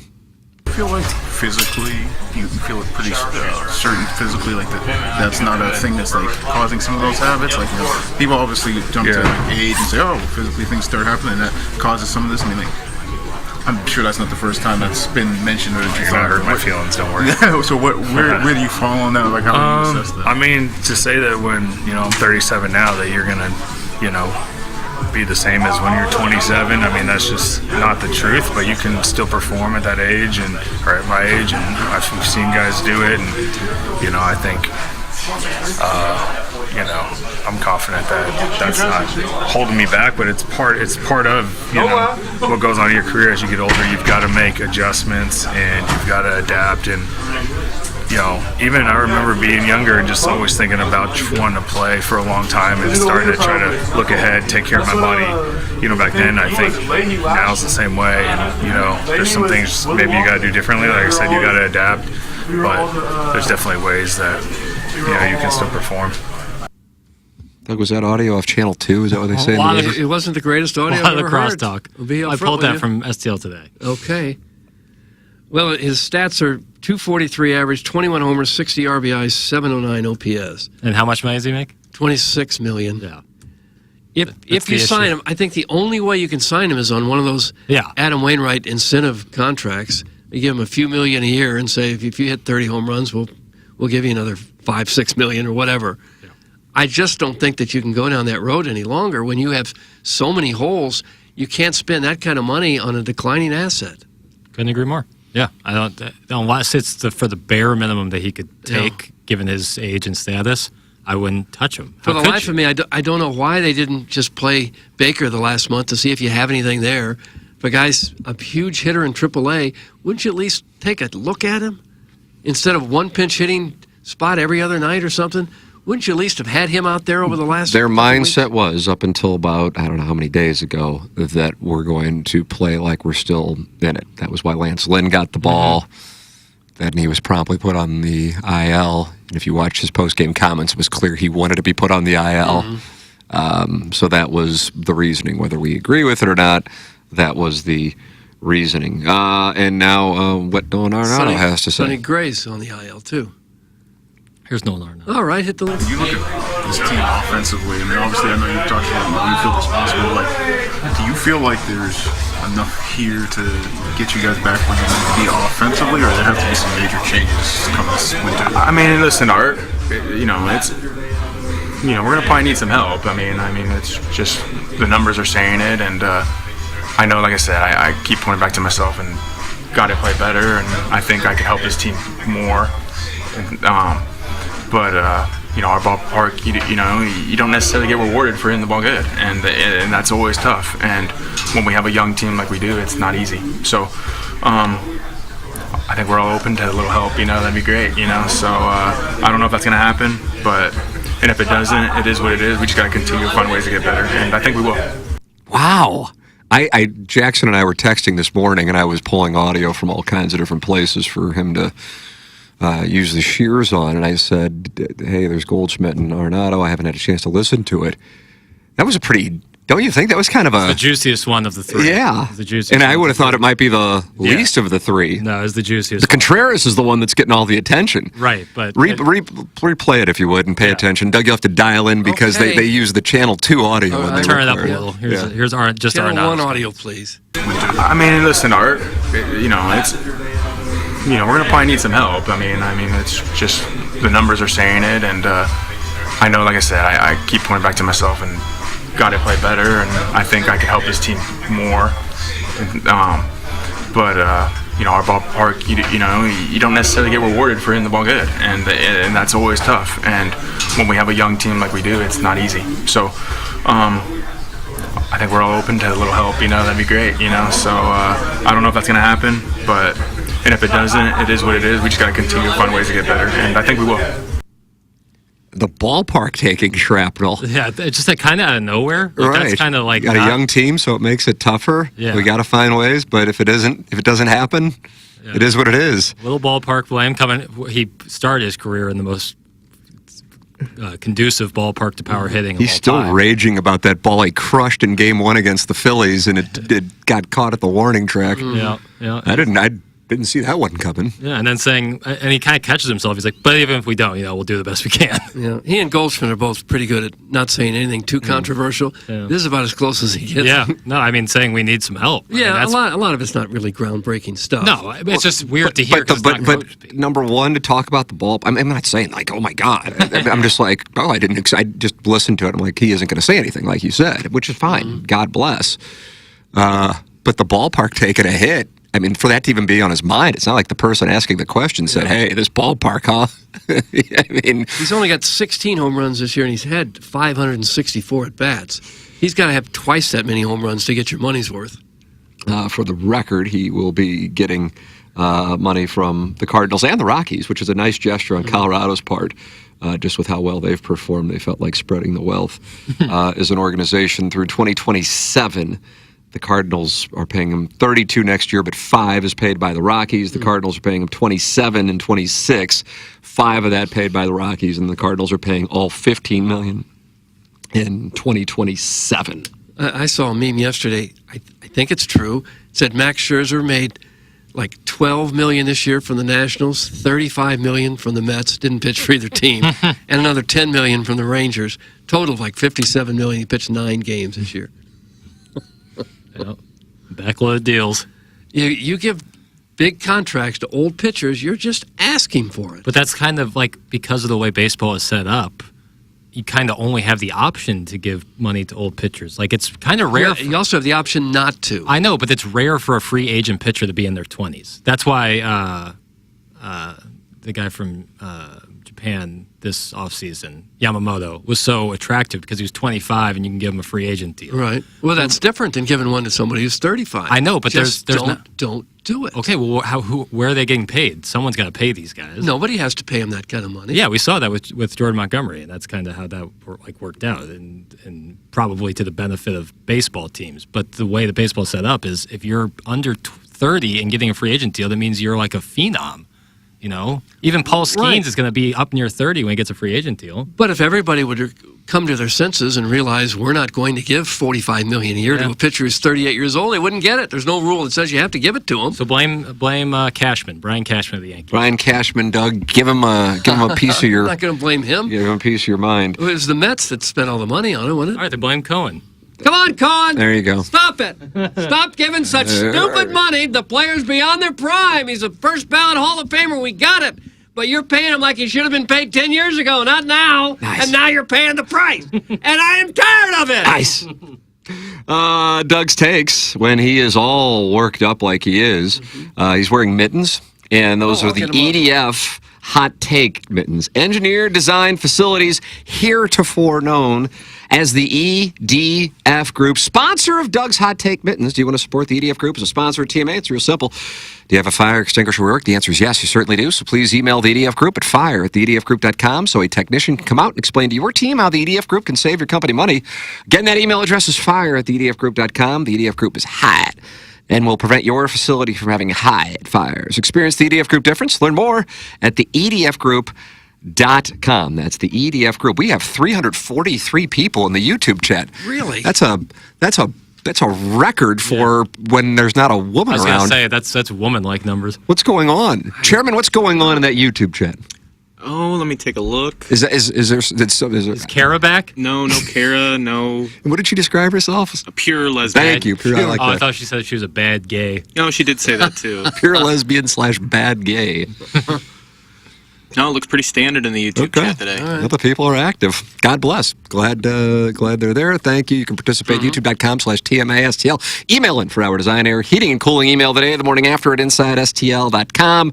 And, of course, text in Schaeffer Door Company, sponsor of the text inbox 314-881-TMA5. And the Colonel will be with us at 9 o'clock taking your two-part questions. As he's brought to you by James Carlton Insurance, 314-961-4800, or go online at carltoninsurance.net. James Carlton, sponsor of Gabe every Monday on TMA, every Friday on Balloon Party. So he played the Colonel's supercuts from his call-in show on Saturday. They were not happy. No. There. The Cover 3 podcast, I think, for college football fans, I could be off. Do you think that this is regarded as one of the more... It's up there. Like that SEC podcast is like fan guys, and it's fun. It's entertaining, but it's not necessarily like, this is CBS Sports Podcast. Doug, here is what they had to say about Missouri and Vanderbilt. Okay, I'd love to hear it. What in the world is wrong with Missouri? They're just not that good. I've got them dropping at least one spot, just based on aesthetics. And we can talk about like whether they should or not, but I'm much more interested in why this Missouri team, which has played with its food, had slow starts, now finds itself in overtime against Vanderbilt. I was tracking it most of the day because it was close early and like Vandy was leading, and I was just like, uh-oh, we got something going here. Just because like last week Mizzou was, I mean, Boston College scored late to make it closer than it was, but they still were not putting Boston College away. And today they were not putting Vanderbilt away. In fact, Vanderbilt was hanging on the entire time and forcing overtime, and it was a missed field goal in the second one that cost them the game. So they just, I don't know, like it feels like they're stuck in the mud. Like they never really seem to hit their top gear, even when they're trying. Like I thought early in the season when they were playing like super easy games, I just thought they were just kind of playing in neutral because they didn't have to really do anything. And some of that was the case because a lot of guys were sitting. But these last 2 weeks, they just don't have like the top gear that I expected them to have. It's the Cover 3 podcast from CBS Sports. And what I would tell you is, hey, listen, I don't blame anybody. I wouldn't expect anybody to, especially while Michigan's playing USC. Oklahoma State was playing Utah, and then people are getting ready to watch Oklahoma host Tennessee, that the world is focusing on Missouri and Vanderbilt. So what you're going to have happen when you go to double overtime with Vanderbilt and you're the number 7 team in the country is people go, Missouri, frauds. Mm-hmm. And that's why they dropped from number 7 to number 11. Yeah. And I've got zero complaints about that. Right, I don't care about rankings anyway, but I got no complaints about that. But each team that jumped them, deservedly so, I would say. Oregon, obviously, bye a week, but they beat Oregon State and beat the hell out of them in Corvallis. Penn State's look better. Utah, you win at College Station, the rankings will take care of themselves. Yeah, Utah beat Oklahoma State. That's a good win. Like there's teams out there, like they do not look like the 7th best team in the country. However, I think they have the talent to be one of the best teams in the country. They just haven't shown it yet. They have yet to show. I agree with you example. overall. I am concerned about Brady Cook. I don't know what's going on there. He looked gimpy getting up from a run. But that throw to Burden in the first overtime was outstanding. Granted, Burden hit about 5 yards on his corner. But either way, that's something that Missouri's going to be dealing with. But, hey, you got a chance to play. You're going to get a chance to play A&M in College Station. You're going to get a chance to play Alabama in Tuscaloosa. Yeah. Right now, what do you think the line would be? I know A&M hosts Arkansas this weekend. So you still have some data to collect before Missouri and A&M would go on the board. What do you think the spread would be? Mizzou -3. I would disagree with you. What do you think? I'd say it might almost be a toss-up, just a pick 'em. I'd say, at this point, I'd say Texas A&M by 2. It's going to be tough because they're going to form that line based on what happens against Arkansas. And by the way, Arkansas, I know they had the tough one with UAB. They should have beaten Oklahoma State, which was there against Utah. Mm-hmm. And Utah's known for its defense. Gundy known for his offense. They stopped Gordon to 42 yards. That's that Utah defense, man. Kind of a program that flies under the radar for its amount of success. Could very well be the Big 12 representative. I don't know who else would be. Is BYU in the Big 12? Yeah. I think so. Kansas State could be. Yeah. I loved BYU at home on Saturday night. Oh, did you see their uniforms? Yes, I did, because they had the most bizarre punt return for a touchdown. Yeah. They called back, right? Did they call it back, or they keep it? The bouncing one, they kept it. Crowdsourcing. But they looked out. Come on, Strides, keep the hanky in your pocket. They looked outstanding. They were just the 10 out of 10 of the uniforms for BYU. Well, as far as Mizzou goes, I think I need to set the record straight because you guys are too cowardly to do it. We are. Nobody comes into Faurot Field with a below-average team and takes us to 3 overtime. Good for you. Nobody does it. No one's ever done it. For a 2-point conversion contest. Right. You would have been here raging had that happened. You know what I mean? Like, not because whether Missouri won or lost. I mean, that's an asinine way to determine a game. Yeah. I mean, you want to talk about penalty kicks in soccer. Yeah. A 2-point conversion contest? Yeah. Holy crap. I guess maybe that happened against Florida when what was it, Bazelak threw the ball? Yeah. Like here, practice your punts, Daniel Parker, and correct. He caught it. Yeah. And then Drinkwitz dressed up as Obi-Wan Kenobi or something. Yeah. He might have been a Sith Lord. Had it gone to a third overtime, I probably would have had another hot dog. Four you would have. I wouldn't have survived. I would have been down. I would have had to. You wouldn't have. You would have passed on. I was. It was so much stress. Was your lady friend, as you call her, was she turned off by seeing your behavior? I really did my best to control myself. Like even when I was like in the depths after like Blake Craig missed the third field goal, like I wanted to rage, but I just sat there quietly in despair. You didn't walk around the. I started pacing a little, but the one time in overtime, Pavia avoided a sack and ran right up the gut for either a first down or really close to a first down, and I got up and started screaming. Oh, no. And what did she say? She's like, oh, that's so hot. She was laughing really hard. I was like, I'm really sorry. And she was like, no, I thought that was really funny. Did you I was wear like, that wasn't funny to me. A Mizzou costume were you wearing watching the game at home? T-shirt. Oh, a Mizzou T-shirt? Yeah. I wasn't. What do you think? I was like dressed as Truman? I thought you might have a jersey on and everything. I don't own a jersey. Pom-pom. Too expensive. No, I don't have any pom-poms or a pennant that Well, they were says giving state. them away. They gave away pom-poms. Yeah, the yellow one that you shake. Yeah, Fight Tiger. All right, so Gabe will be with us coming up at 9 o'clock. Meanwhile, ILL, you got to see a rare 3rd and 48. Yeah. For Jackson's favorite college football quarterback, and who is that? Dylan Raiola? No, I'm a Cam Ward guy. Yeah, Dylan Raiola, who pays tribute to Patrick Mahomes by trying to look literally. It's cosplay. It's cosplay? Yeah. 3rd and 48, ILL in Lincoln, Nebraska. Doug, let's take it overtime. Okay. Assistant coach. Now it's the ball game. Blitz right up the gut. Raiola's down. Illinois pulls it off. A huge upset. Dylan Rosiak, the Mike linebacker, shoots through to make the stop. And this team that was an 8.5-point favorite earlier in the week goes down to an Illinois team that just played as hard and as well as you could possibly play. And you can argue has one of the biggest road victories, Devin, in college football so far. There it is. Tim Brando on the call on Fox on Friday night. Yeah, he used to be one of the big voices of the network. He didn't. I really don't like doing this. I really don't, but I feel an obligation.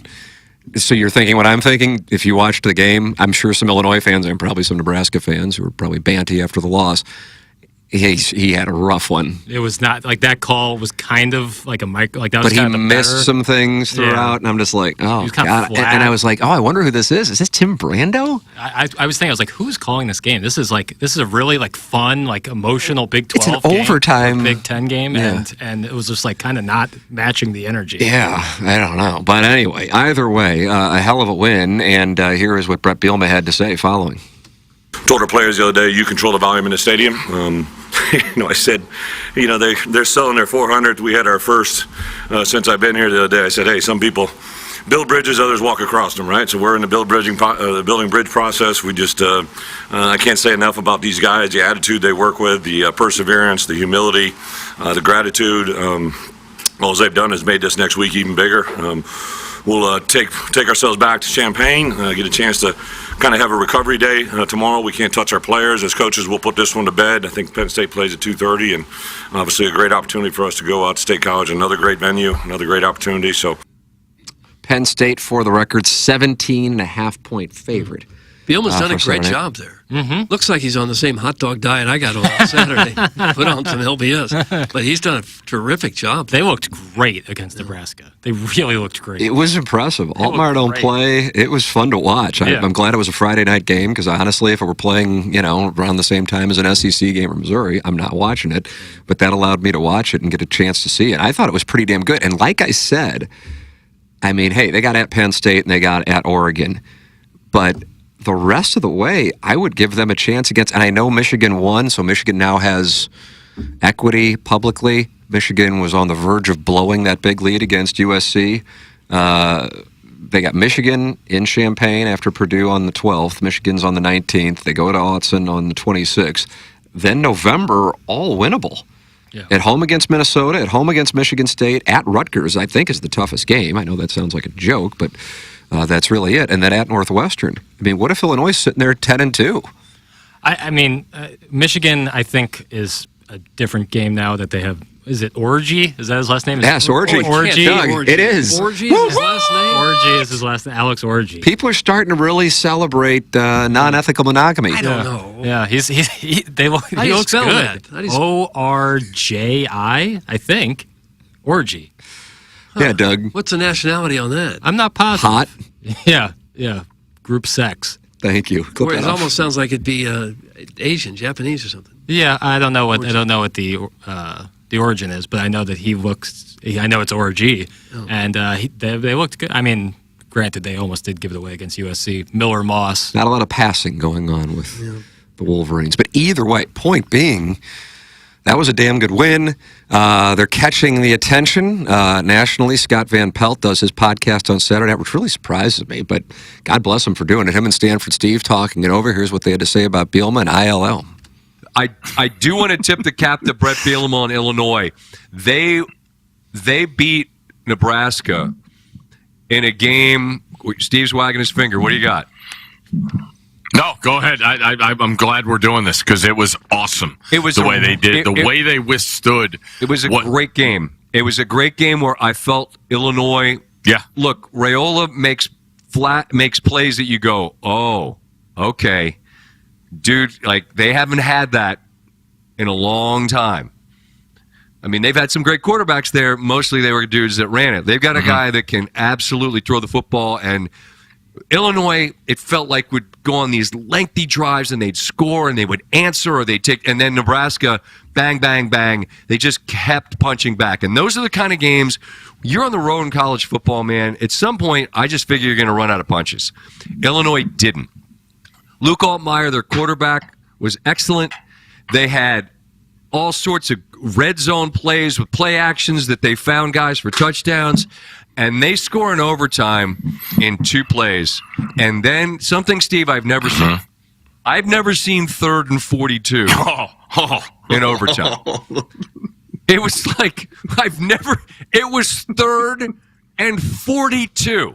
Don't know what plays you got in the book for that. I don't think there are any. But Bielema's team, look, I've known Brent a long time. There's been many versions of him, and people like to take their shots. I'll admit, because I know him, I've always thought, that's a good ball coach right there. I think he is. And that Illinois team had one of the more impressive wins of the weekend to me. And so even though it was Friday and we're talking on Saturday and people are listening on Sunday morning, the Illini, all of a sudden that game with Penn State feels like a pretty big one. It does, Doug. Saturday night at Happy Valley, double box it. Georgia and Alabama and Tuscaloosa, ILL at Happy Valley. I can't tell you how good is Missouri won last week because I would not have the same enjoyment watching college football next weekend when you have a really good slate, like you just said, those 2 games at the night slate for Saturday. I would not have nearly as much fun watching them if Mizzou was 3-1 with the loss to Vandy. Because now you can root for Alabama really hard to beat Georgia. Yes. You can obviously root for ILL, which is fun, against Penn State and maybe one of the top 5 toughest environment in all of college football, road game in Happy Valley at night. So really good. And if Mizzou would have lost to Vandy, it would really hurt to watch those games. If you want Mizzou to play like some of the best Mizzou teams ever, they need to look like Missouri. And not like the clown uniforms they wore on Saturday. No. They were horrible. Someone get the pudding. Couldn't tell who they were. Someone get the pudding. That's what he said. Did you just hear that? Yeah, because I'm on soft food only. When I walked into the stadium, first I said, "Oh, there's Vanderbilt warming up." No, that's Missouri warming up. I can't tell. You thought Vanderbilt was wearing this was Colorado Buffalo, where they both were white.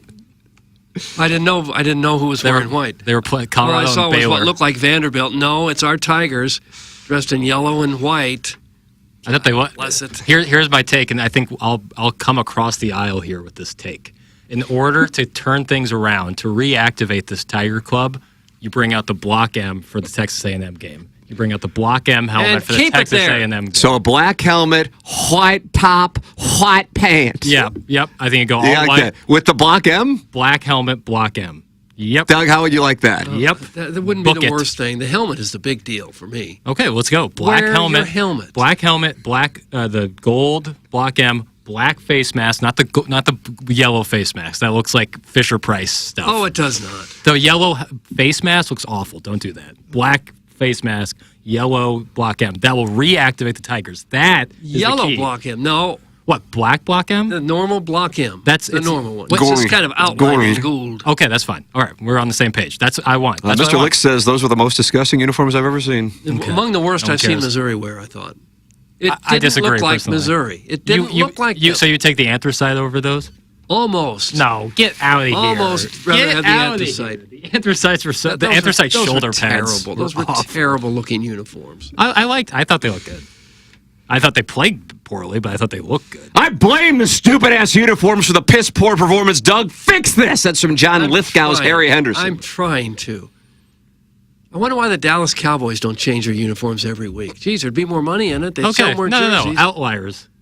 Come on. They're not the outlier. There's a ton of teams change their uniforms. This is not like the Missouri. Panthers are wearing different uniforms yesterday against the Raiders. Look great. Never as drastically as the Tigers do. They're different every week. Every week they're different. Yeah, that's their thing.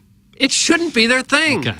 Get a good uniform and hang with it. I'm not going to get any progress here, so I'm just going to submit. Doug is right. Why are the Iowa Hawkeyes playing at Faurot Field Saturday? It's from Lady Sonia's teacup.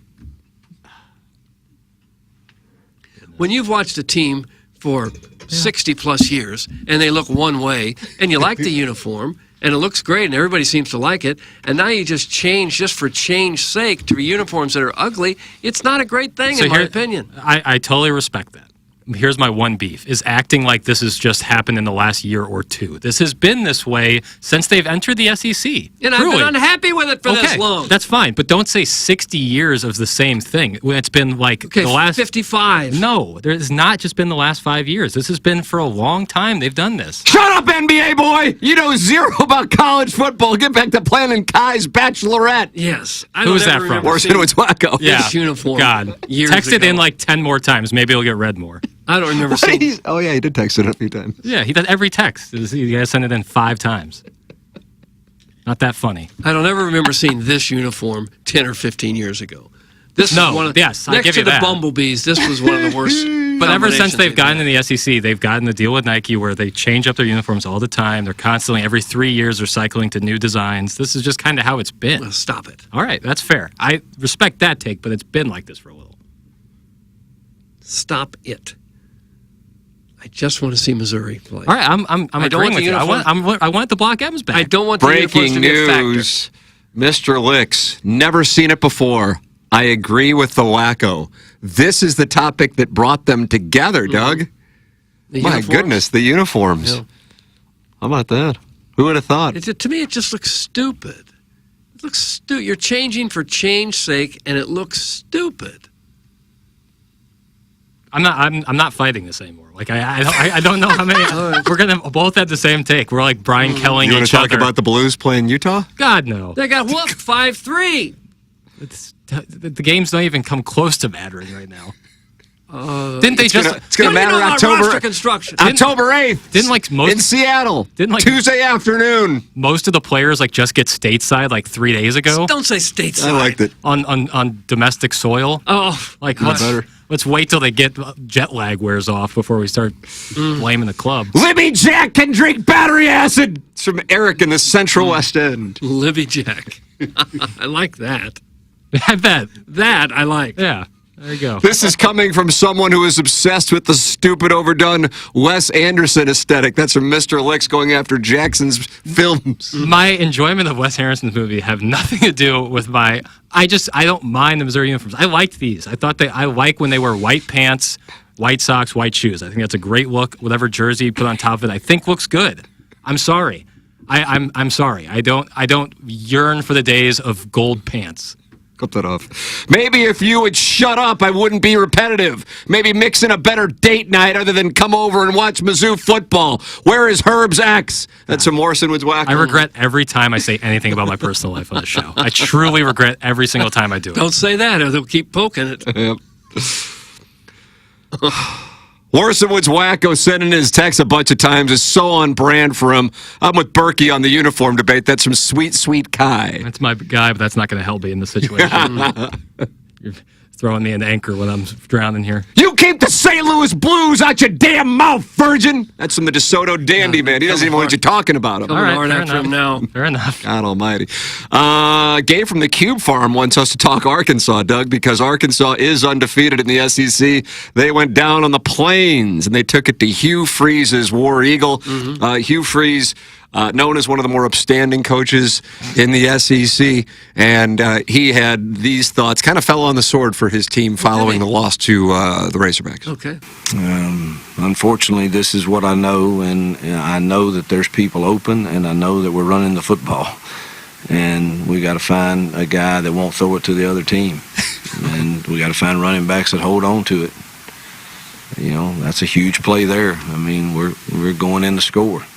I don't know, what was it, 7-0 then, or so it was 7-7, and our defense gets a stop, and who knows what happens. But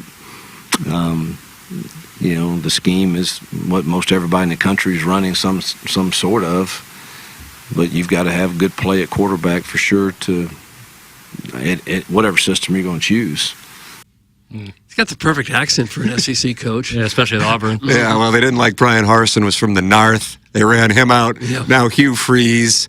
It isn't going particularly well. No. Losing to Cal, Berkeley, probably what many in the Plains believe is the centerpiece of the Antichrists. Mm-hmm. And now they lose to the Razorbacks. And Sam Pittman was the guy who was supposed to be on the hot seat. He's a play away from being undefeated, losing in Stillwater in overtime. And he goes down and beats Auburn. So Hugh Freeze's bunch, which was thought, I was listening to preseason podcasts. I think it was Reese Davis might have had, because he's an Alabama guy. It's like, I think Auburn could be the team to sneak up on people and possibly get in the playoff this year. I don't see it happening at this moment. It isn't going particularly well for War Eagle. They come to Columbia for homecoming, the next Missouri home game, October 19. Just try to take us to 3 overtimes with your mediocre ball club. It won't happen. Yeah, Hugh Freeze is the most look-at-me coach. Dabo's more look-at-me. Dabo's scoring points now. Brian Kelly. Dabo looked great. And that Tennessee win against NC State does not have the same shine. Yeah. However, beating Oklahoma maybe also might not have the same shine. Yeah, I know. That could be a problem for Missouri. Missouri fans, if you're really pulling, just like Illinois fans, hey, Illinois, I know they didn't get the attention preseason, but looking at that schedule, Illinois is going to have an opportunity. If they could get one of the 3, Penn State, Michigan, Oregon, they're going to be in the conversation. I really think that's possible. You went on the road in Lincoln, and I think Nebraska's going to be pretty decent. I think so. If they can win at Oregon, that's a... And I know it sounds ridiculous, but keep in mind, Boise State had them down to the last play, and Idaho was lingering. I don't know what the deal with Oregon was, and honestly, I didn't watch all of those games, and they beat the hell out of Oregon State. But either way, you go and win in Lincoln, and I think that's a much improved team because they beat the hell out of Colorado.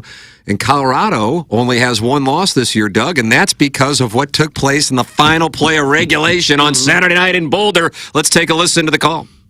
From one side, the Big 12 opener comes down to this play. Sanders gets the feet set toward the end zone for the game. It is caught by Wester, just like 1994.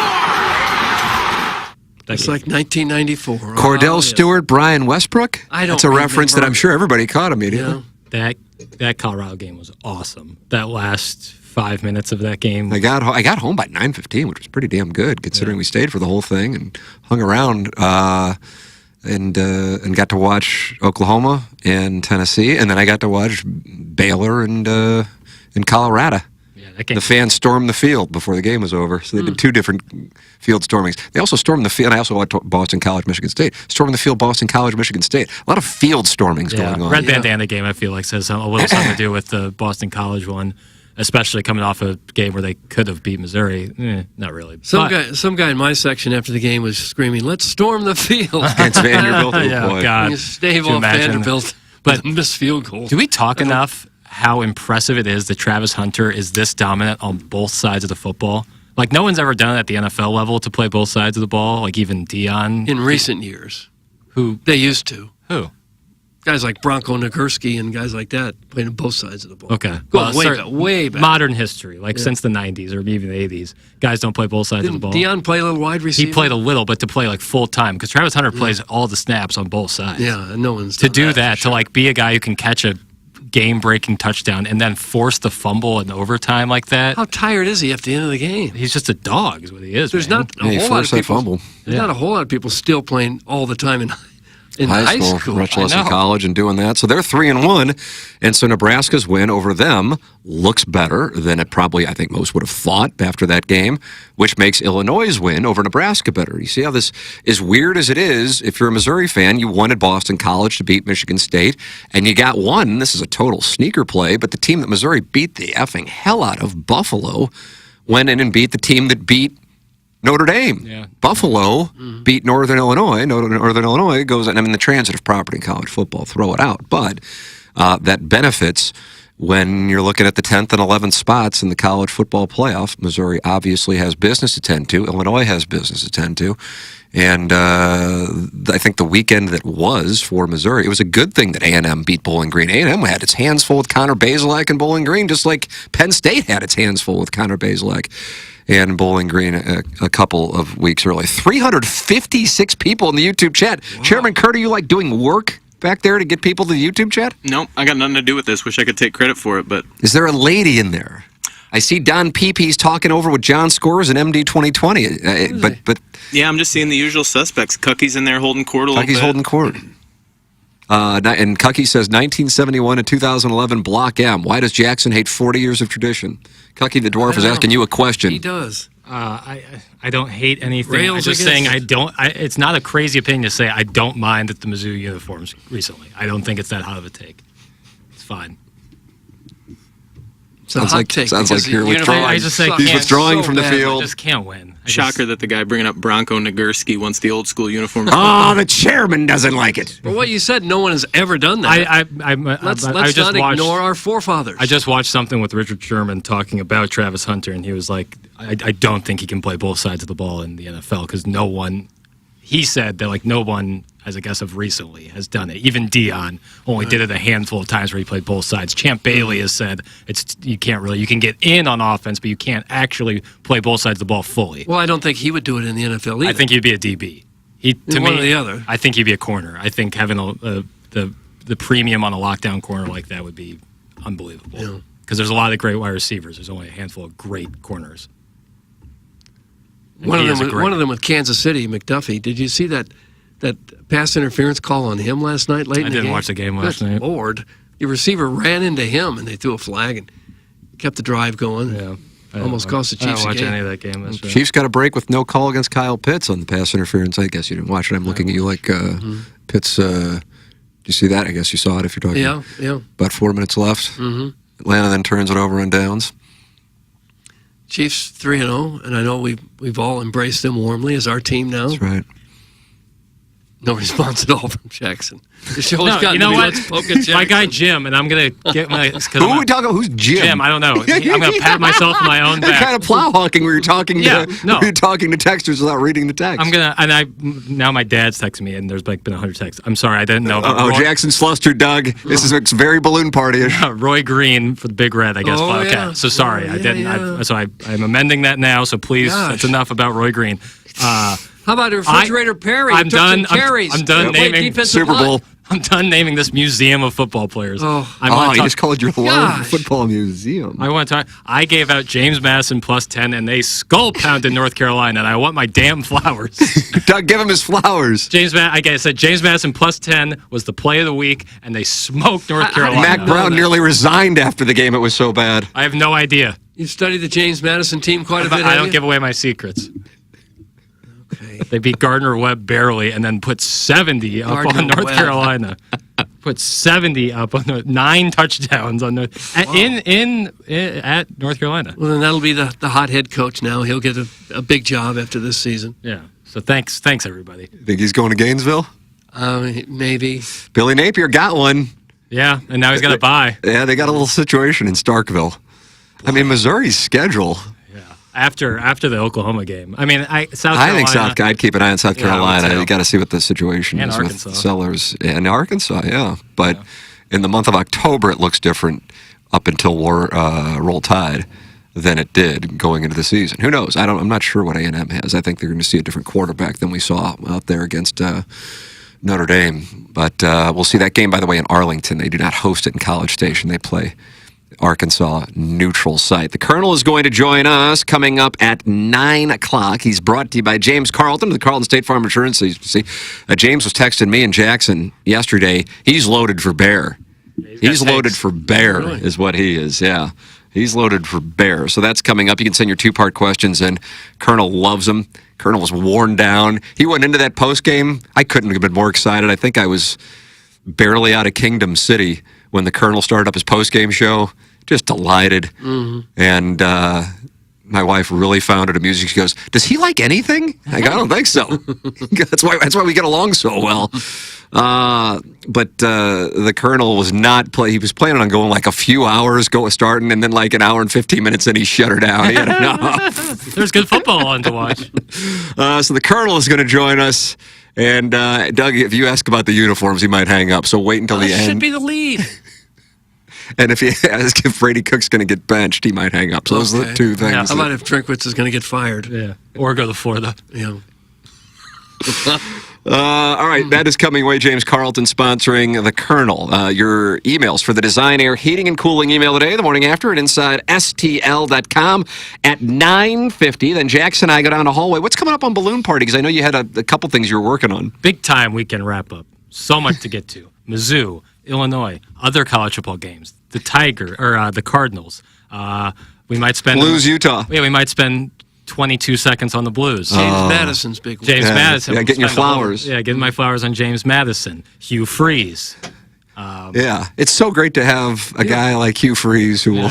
Tennessee, Oklahoma. You don't have enough time. I know. Maybe we can ask BK and Ferrario for another hour. Okay. Yeah, we can loan us an hour. We'll give it back later. Yeah. This hour on TMA brought to you by Fisher Window and Door Store, providing you with quality American-made Marvin windows and doors. Visit their showrooms in Brentwood or East Alton, Illinois, or online at fisherwindow.com. That's FISCHER window.com. The 9 o'clock hour is coming up, brought to you by 5P Academy and Hustle and Heart Sports Performance with Gabe DeArmond, brought to you by James Carlton. This is The Morning After, presented to you by Brown & Crouppen.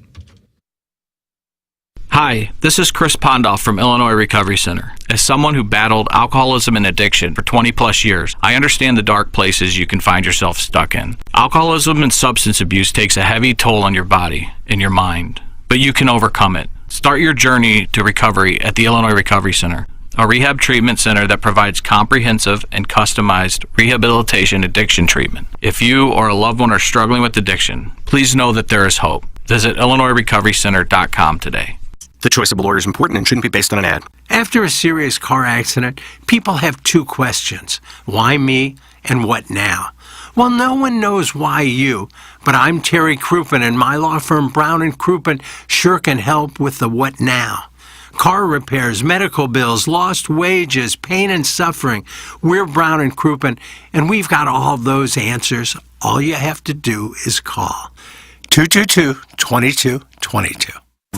Looking for the perfect spot for your next private event? Whether it's a baby shower, bridal shower, birthday party, or business meeting, Rosalita's has you covered. Enjoy the vibrant atmosphere in one of Rosalita's 2 exclusive private rooms with a customized menu that is perfect for your upcoming event. And if you're planning a date night, don't miss the lively mariachi nights every Friday and Saturday. Plus, Rosalita's gift cards make the perfect gift for any occasion. Come celebrate at Rosalita's, where every event is a fiesta. Learn more at rosalitascantina.com. Elevate your performance. Pure Performance is your one-stop shop for all aftermarket modifications. Known for their top quality work and outstanding customer service. It's officially Jeep and Bronco season. Pure Performance carries any accessory for your vehicle, old models to brand new. From sunshades, soft tops, trail doors, to off-road gear like bumpers and light bars, Pure Performance has you covered. Stop by the Pure Performance showroom at 3725 Harry S. Truman Boulevard in St. Charles, or visit pureperformance.com. That's PURperformance.com.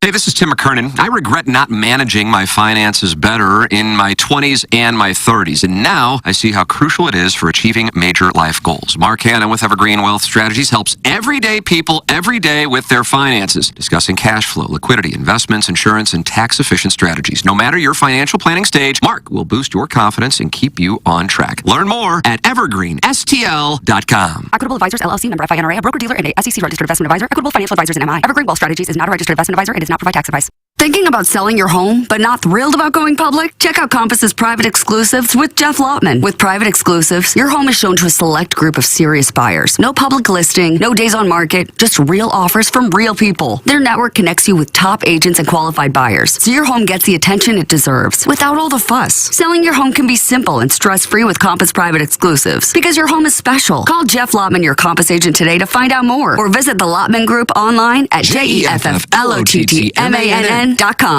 If you want a first-class, top-of-the-line, high-quality interior remodeling job, you know who I'm going to suggest, Kyer and Thompson. Known for their kitchen and bathroom remodels, Kyer and Thompson is where you go when you want your remodeling job done right the first time. Kyer and Thompson doesn't just do large remodeling jobs. They do plenty of man caves, bars, offices, pretty much anything inside your home. Check out their 10,000-square-foot showroom next to Uncle Bill's Pancake House on Manchester. Let them bring your dream remodel to reality. KyerandThompson.com. There's nothing more important than the look and feel of your home. So now's the time to make your home your retreat. Replace your tired old windows and doors with Marvin replacement products designed to improve comfort and efficiency. Fisher Window and Door Store, a reputable local company, will guide you through the entire replacement process. Their experts will help you make the right choice for your home, and they'll measure, design, and install your new windows and doors. Hi, I'm Jim Fisher. Since 1941, the Fisher family has provided you with quality American-made building products, including Marvin Windows and Doors. Come visit one of our showrooms in Brentwood or East Alton, and let us help you increase the value of your home. Bring that distinct sense of quality to every room with Marvin. Visit Fisher Window and Doors' huge, newly remodeled showroom in Brentwood or Fisher Lumber in East Alton, Illinois. Quality and comfort starts at Fisher Window and Door. Online at fisherwindow.com. Biggie's Restaurant and Bar has been a staple of the community for over 30 years and is serving your favorites like the steak sandwich, waffle fries, and so much more.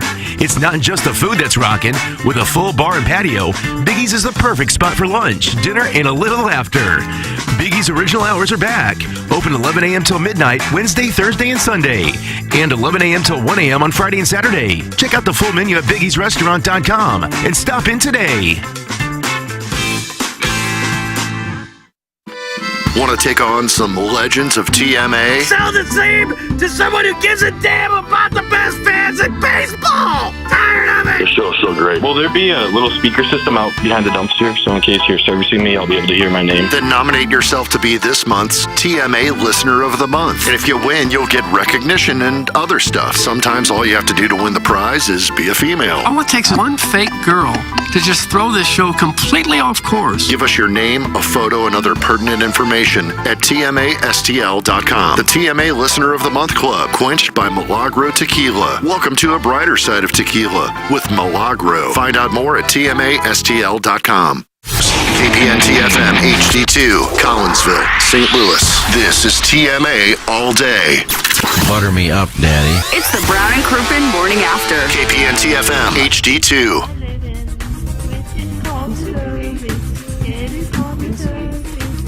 Oh.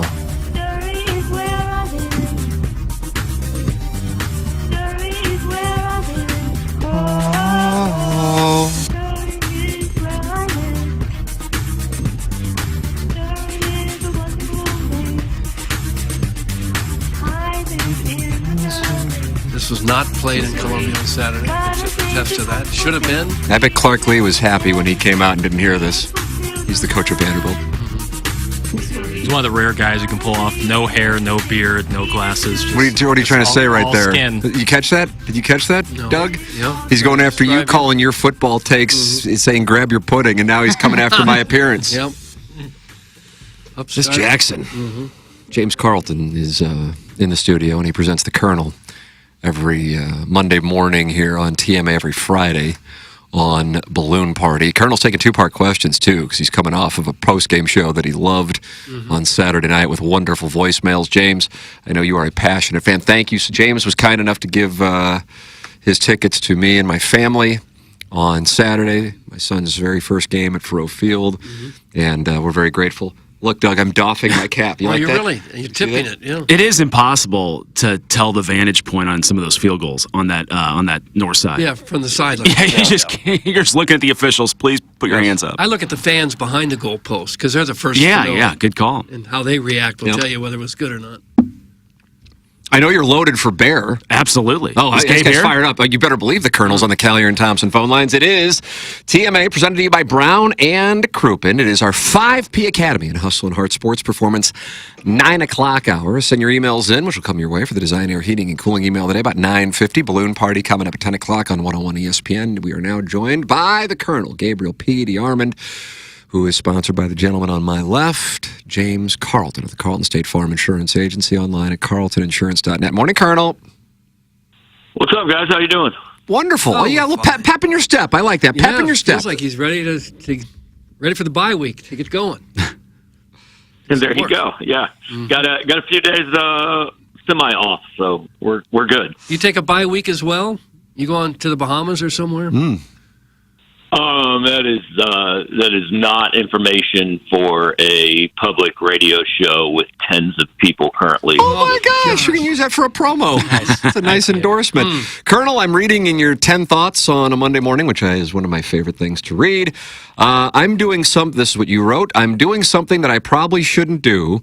I'm addressing what in all likelihood is a very small but very vocal minority.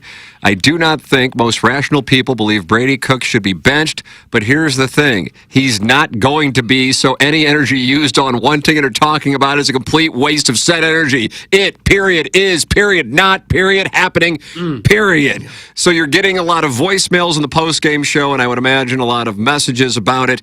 Brady Cook's status as Missouri quarterback. You were talking about in the postgame show, it is not happening. You write it again this morning. Elaborate on why it's not happening, Colonel.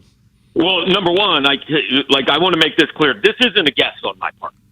I'm not saying I don't think Brady Cook's not going to get benched. I know this from conversations with people. So that's number one. But it's real simple.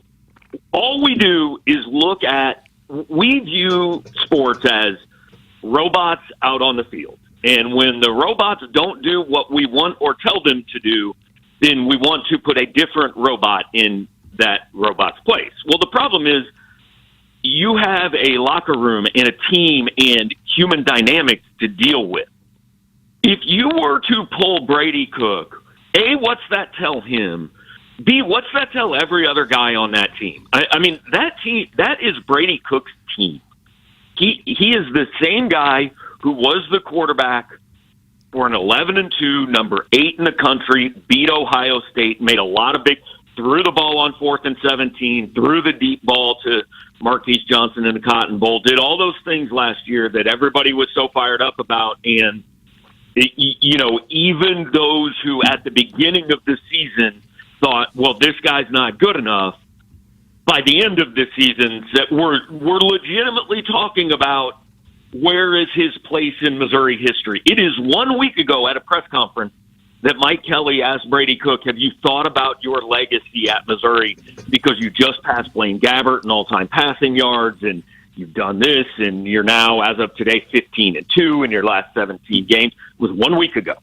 And now, in a game they won, there are, again, I think it is a very small number of people, but those are the people who stuck up most of the space, right? Because they're so loud about it. I have no issue with people saying Brady Cook has to be better. He does. The offense hasn't been as good as it was supposed to be. His play is certainly a part of that. I will even listen to people who say it's the biggest part of it. But he is the quarterback for this team. And whether that means 15-0 or 8-5, it's going to be Brady Cook's game unless he's not healthy enough to do it. Well, why do you think he has struggled a bit, though? Even with some of the short passes that look like easy throws, they have been a problem. What do you think is going on? I think I think this team looks tentative.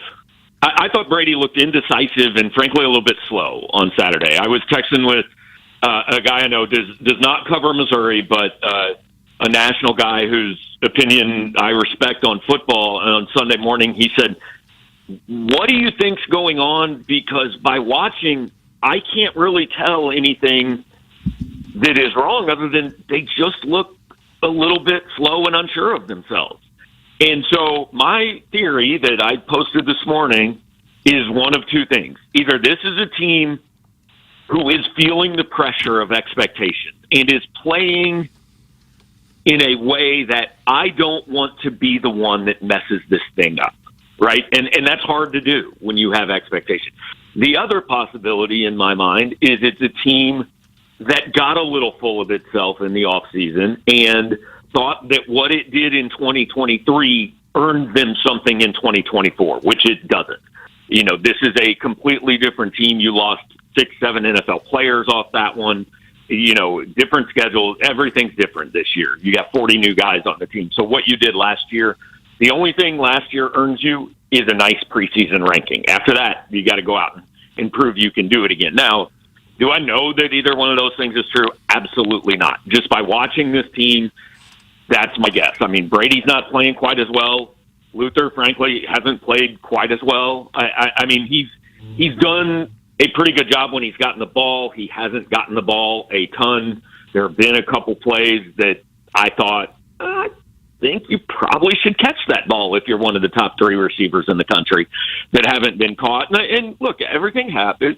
Guys are allowed a bad play and even a bad week, right?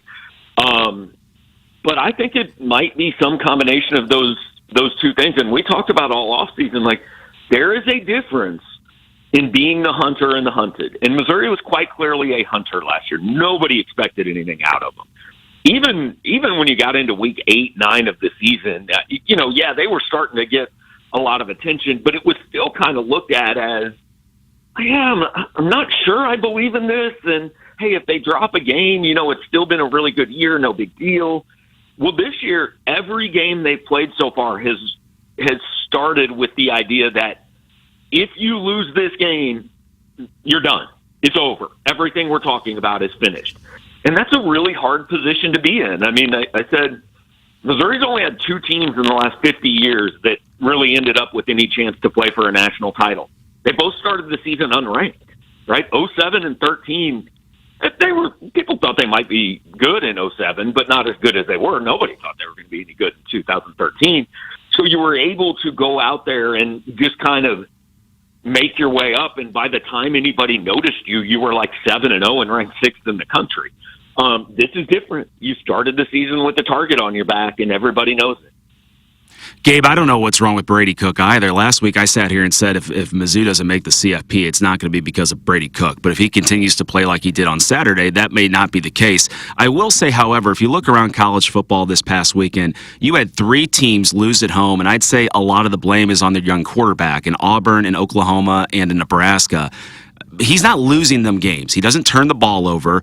I know there's some crazy stat that Drinkwitz is 6-0 in his last one-score games, but I think that's a little deceiving because LSU and Georgia kind of were one-score games until the end, and they lost both of those games. But he's not losing games right now. He's not winning games for sure either. I just don't know what to make of his play. I think the bye week comes at a perfect time, and I'm looking forward to see what we have coming up in 2 weeks. I wonder if you agree with me on this. If you're Mike Elko and you have that defensive front 7 that they have in A&M, you are just selling out on stuff in the run, right? You want Brady Cook to prove that he can beat you in the air, right? 100%. That's a little bit of what happened, I think, in the second half against Vanderbilt. I think Vanderbilt mostly said, look, we just can't let Nate Noel win this game. Right now, Nate Noel's the best offensive player they have. And so you cannot let the best thing the other team has be the reason you lose. If I'm A&M, I'm probably still giving Luther extra attention, right? I'm rolling the safety over on him.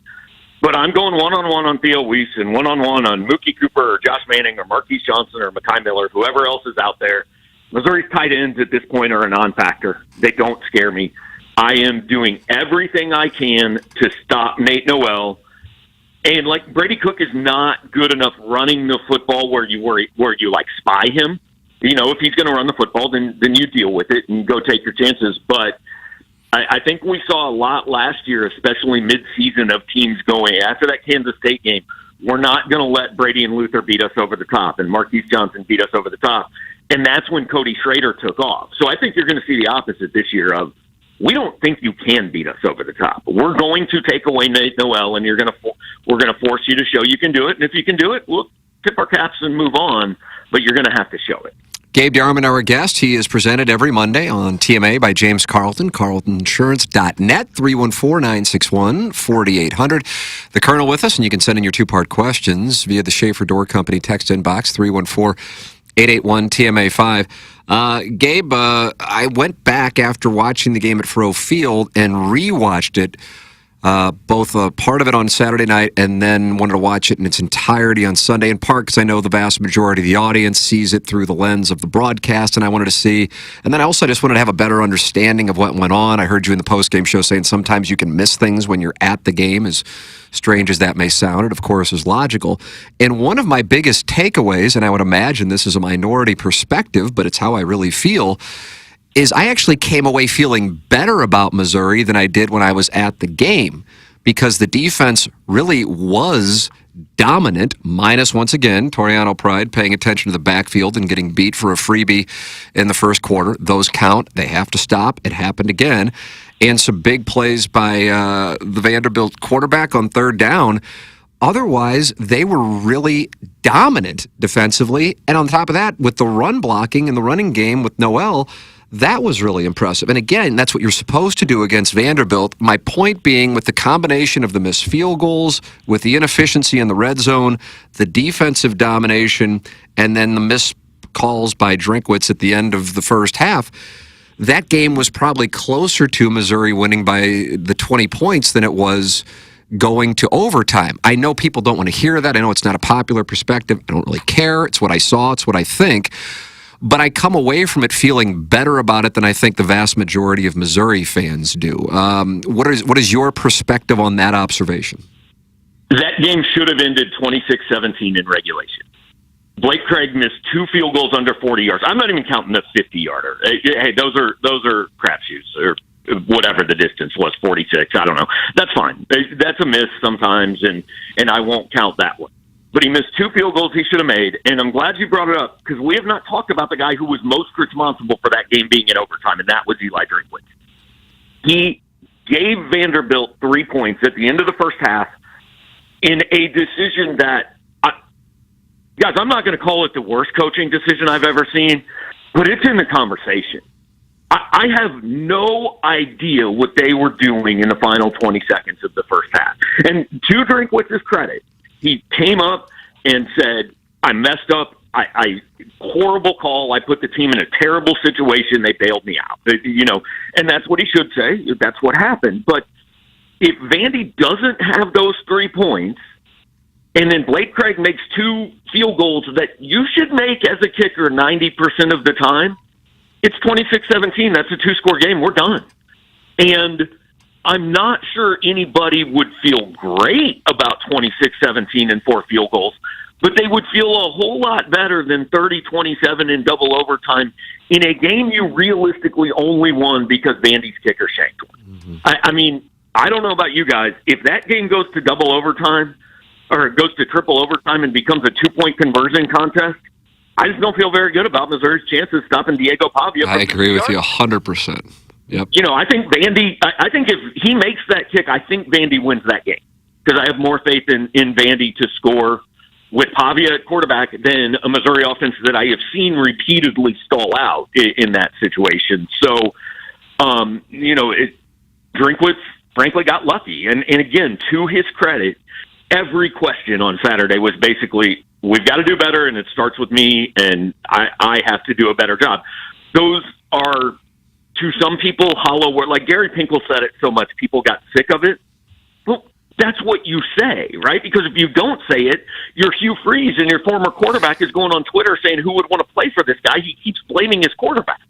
And I think Missouri fans think they want Drink to do that.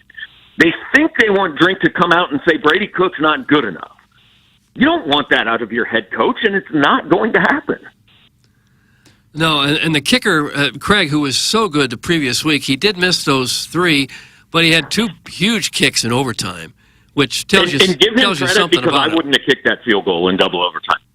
I'd have gone for 4th and 5 because I just wouldn't have trusted him to make it. Mm-hmm. Honestly, I might have gone for 2 to win the game because I'm not sure. I thought about that too. For sure he was going to make the extra point. Mm-hmm. But Drinkwitz put him out there and he made the kicks, and hey, he deserves credit for that. Yeah, he was a highly touted high school kicker. He was one of the best in the country. Real quick, Gabe, I didn't realize this, again, sitting where I was sitting, but I had friends texting me during the game, and they're like, hey, I think the kick that he missed, that Craig kept showing on the broadcast, like, I made it. He really may have made it. Did you get any conversation with anybody about that? I saw one replay I can see how somebody would watch it and think it was good. I didn't think it was, but it's close, right? And somebody explained on our board, who is a former official, that the rule is, obviously, if you kick a ball that hits the upright, if that bounces through, obviously that counts. However, if you kick a ball that is too high and it crosses the upright, if any part of that ball crosses where it would have hit the upright, it is to be called no good. So, like, if the very outside corner crosses over the upright, and even though the laws of physics tell you 99% that's going in, it's no good because it has to be between the uprights. Doug has an idea for a solution. Doug, let Gabe know your idea. Yeah, we just make the uprights taller. Right. Well, yeah. Or if you can't do that, just put some lights that go straight up from the top of the uprights. You know, kind of like they did with the World Trade Center, where you got beams of light going up where you could see. Can't be impossible. And here's what I think, guys, on the made or miss field goal. And let's be honest, that doesn't change that game. But I have to believe that the vast majority of the time, the officials are not like intentionally making an incorrect call, right? I understand that Tim Donaghy and things like that have happened, but I have to believe most of the time they are making the call that they believe to be correct. Those guys are legitimately standing under each upright looking straight up. That doesn't mean they can never be wrong, but I am going to trust their viewpoint a lot better than someone watching on TV or from the press box or from the stands. We understand you had some great calls into your postgame show from some kind gentlemen. Yeah, it wasn't bad. I honestly thought it might be a little more out of control than it was. But it was good. We had some participation. Quite a bit of participation. Tim had mentioned Toriano getting beat, and this has become an issue because it's happened several weeks in a row. My only logical explanation, because there was not a safety in sight on television. I don't know if what you guys saw being at the game, but I mean, it was Toriano on an island getting schooled. My only explanation is they prepared a defensive scheme for 3 mobile quarterbacks 3 weeks in a row. Perhaps now that they're going to be playing some more typical style SEC quarterbacks, perhaps it changes a little bit because it looked like Toriano was looking in the backfield again. Why are these corners 30 yards down the field so concerned about the backfield? I don't get it unless their coach is just trying to contain Pavia. So I don't know. That's it. Like, they're not supposed to do that. And this goes back to, we assume that every kid who goes on the field does exactly what he's told to do. That doesn't happen sometimes. There's no way that any corner, like, years and years ago, Missouri fans wanted to fire Cornell Ford many, many times because why don't our corners ever turn around and look for the ball? No, you don't look for the ball until that receiver's hands go up. You don't look at the quarterback. You look at your guy and you go cover him. You're not going to do anything about Diego Pavia from 35 yards downfield. You stick with the guy you're on. If he play fakes, that's the linebacker's responsibility. If he breaks contain, that's the defensive end's responsibility. That's not your job until he has crossed the line of scrimmage or the ball is in the air. So it's as simple as they have had 3 instances this year where guys simply didn't do what they've been coached to do, and that happens. That's why they play games. I would also probably dispute the going to play more traditional quarterbacks. I mean, I would anticipate at this point Marcel Reed is Texas A&M's full-time starter. Yeah, he ran for 91 yards against Bowling Green. Jalen Milroe is hardly an immobile quarterback. Sure. I didn't watch the second half of Oklahoma, but I think that Michael Hawkins is probably more mobile than Jackson Arnold, and I think he's probably going to be their quarterback going forward. Yeah, that's what Herb Street was saying on the broadcast. He football. thought he'd be the quarterback going forward. Yeah, Lenora Sellers for South Carolina can run the football. Taylon Green for Arkansas might be the most mobile quarterback in the Big 12, or I'm sorry, in the SEC. So, yeah, I think this is the rule, not the exception. The exception is a guy that just stands back there and throws. All right, so it sounds like you're saying you think Mizzou's going to run the table and go 12-0? I mean, I think they're going to be 7-0 going to Alabama. Yeah, I think that. A&M's very good. Mm-hmm. That's in the 10 Monday morning thoughts here. Yeah, in worst case scenario, they're 6-1.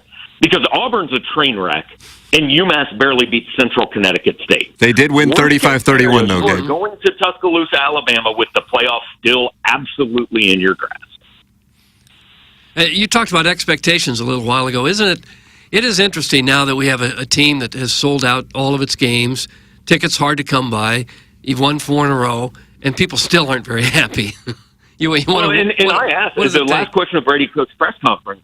I asked him. I said, "Look, this team is judged differently than the last two you've played on. Is that fair?" And he said, "Absolutely. We hold ourselves to a different standard. We have expectations this year. We don't plan to settle for anything. We should be judged differently than we've been judged in the past. And this is what Eli Drinkwitz has wanted, right? 3 weeks ago, we were having a conversation. Well, should he have said we really should sell out the game and all that? He has been begging this fan base to care this much. They now care this much. This is what comes with it." Mm-hmm. Gabe DeArmond, brought to you by James Carlton of the Carlton State Farm Insurance Agency, giving his perspective. You can read his column this morning, 10 thoughts for Monday morning, and that is at powermizzou.com. Colonel, always appreciate the conversation. Thank you so much for your time, and we'll look forward to talking again this coming Friday on 101 ESPN. All right, guys. Anybody that didn't catch enough of James, he's going to hang out with us for a little bit tonight. So that's right. This James Carlton's a star broadcaster. He likes to talk uniforms, he is, too. Really. I mean, he came on our show 3 weeks ago, his show, really, and the most common response I got was like, "You and Gerard are whatever. You're fine, I guess, but we need more James." Amen. So, look at you, James. All right. The James Carlton show presented by Power Mizzou rather than the Power Mizzou show. What better do? I'll have some takes. Thank you, Colonel. All right, guys. There he is. That's Dave DeArmond, the Colonel, with us on the Kyer and Thompson phone lines. James, what did you think of the silly Mizzou costumes they wore? Yeah, it just doesn't move the needle for me. I don't care either way. No, you're not going to engage. You're not going to take a side. Poor Jackson's taking a lot of shrapnel. I have fond memories of the black and gold, the black top, the yellow, because of Chase Daniel. That Nebraska 07 game, they just ran them off the field. So I texted this to Tim yesterday. Feelings. This is the worst feeling we probably ever had after a win, right? Mm-hmm. Sorry, I'm doing the Jackson thing again. Poor Jack. But however, everything's still on the table, right? Mm-hmm. After losing to LSU, it was probably over unless they won at Athens. It was because it was a 4-team college football playoff. Everything's changed now. I still feel really bullish that Mizzou can go 11-1. I really do. And 11-1 gets in. Are we in agreement there? I would imagine it gets in. That would be shocking. I'd give you 99% that it gets in. Assuming that the loss is in Tuscaloosa, but even that, it's 11-1, but you won in Tuscaloosa. We'll see what Alabama is. 2 weeks ago, people were like, Alabama, South Florida. There's always one of these games. Sure. It's just usually not Vanderbilt. Vanderbilt is synonymous with doormat. And so when it's against Vanderbilt. But keep in mind, Michigan last year. Michigan beats Alabama, dominates Washington. But the week before they beat Ohio State, they nearly lost against Maryland. Mm-hmm. 2 years ago, Georgia might have been one of the best college football teams in the last decade. I'd put the 2019 LSU team as the best I've seen in the last decade. They nearly lost to a bad, Missouri team. Mm-hmm. Not a terrible Missouri team. I think they were better than what their record was, but still, they didn't expect that. You saw what happened with Georgia 2 weeks ago in Lexington. This stuff can happen, and it is 18, or in Alabama's case, they got a 17-year-old, but mostly 18 to guys around 23. That's where the most of the bell curve is. And so I don't think you're going to necessarily see what would be considered the quote-unquote consistency that you see at the professional level. And again, the thing that I keep going to, and I knew it would be unpopular, although I'd like to think that people listen to the show know that a lot of Missouri fans think I'm anti-Missouri. So I think people know that I'm not just going to say great things about Missouri just because I went to school there. But I went back and watched that game. Oh my God, that was a dominating performance in the trenches, especially with the run game, and then also defensively. It was dominating. Again, relative to what the score was, not relative to what you would expect, but relative to what the score was. But when I was there, I'm like, this is the worst thing ever. And then I was just kind of at peace with it. I'm like, they're not a playoff team anyway. This sucks. Yeah. But whatever. They're not going to be able to beat A&M, Alabama, maybe Oklahoma, South Carolina, Arkansas, who knows? So whatever, it doesn't matter. And now I watch it and I go, ooh, there might be some sneaker value here on Missouri right now because everybody's going to be down on Missouri. And that's where you can get paid off handsomely, is when everybody's down on a team or everybody's on a team that you see as being flawed. And don't get me wrong, you have a major issue, and rewatching the game did not make me feel better about this, and that is the quarterback. I don't know what's going on there. At the same time, if Drinkwitz was really concerned about him, and if Moore is really concerned about him, I don't think they're calling the play that they called to open up the first overtime. And that was a play where he was looking at Burden, and don't get me wrong, Burden had separation, but he delivered a perfect ball there. And he also delivered a perfect ball, I don't know if it was perfect, but it was a 95% A ball to Burden down the center of the field in the first half. And it did look like Burden was going to get killed with the Vanderbilt defender flying across. But that was there to be caught. That wasn't Brady Cook missing an open receiver there. That was in his hands, and I'd like to think Luther Burden makes that, especially if the Vanderbilt defender is not flying across. But overall, he had open receivers he missed with overthrowing them. He would miss running backs by underthrowing them. He was throwing wide. He missed some open receivers. I don't know what to say about that, but fortunately, I guess, they've played 4 teams that you can afford to play like that. You can't do that, most likely, at College Station. Right. And like you said to Gabe, that's a team that's just going to sell out and go, okay, here's our front 7. Bring Nate Noel. Do your best. Yeah. We're going to actually challenge Missouri to throw it. Who would have thought we'd be talking about that at the start of the season with the combination of Burden, Weiss, Speedy Keys, who hopefully is healthy. He got hurt on kick return. Well, in the red zone thing, I think that's the biggest issue from a team standpoint on the offensive side of the ball. I mean, they are atrocious in the red zone right now. And the play calling was head-scratching as well. Yes, I agree with that. And we look back fondly on some Mizzou offenses over the last 20 years. One key ingredient is a tight end at a high level, almost on every one of those. Drew Locke's wrecking setter year, who was the Illinois tight end that played for the Broncos? Alberto, right? And then you had Rucker, you had Kaufman, and there was a couple in between that also had a cup of coffee in the NFL. I mean, without that threat, you have this 6'7" tight end. I understand he might be limited blocking, but if it's 3rd and 6 in the red zone, why aren't they chucking it up to him? Right. Doug, I mean, we talked about this 15 years ago, right? Just throw it up and get it. Alley-oop, here you go. Alley-oop, 8 of 8. You got it. I just don't you can't get it. miss. Some we haven't talked about, and this is just a brief moment in the game.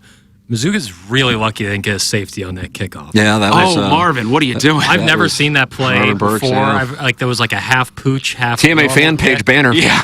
Those guys. I was like, oh my god, what a play! Like that, you couldn't have placed that kick because it's hard to pick up a ball that's just like flying on the ground. Like, yeah, the earlier guy up should have caught it. Yes. It was a guy at about the 20-yard line. He just let it go. Yeah, you got to catch that on the fly because it's too hard to catch once it hits the ground. They're really lucky. I mean, they called it forward progress. I could have been convinced that was a safety. Here's a stat the Colonel just tweeted out 37 seconds ago. Missouri has had 45 offensive drives this season.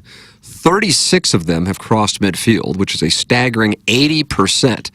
But the Tigers are averaging less than 4 points per drive on those 36 trips into opposing territory. So it speaks to the issues. Yeah. And they were down there plenty this past Saturday, and they just couldn't do much with it. So you got 12 days to try to figure it out.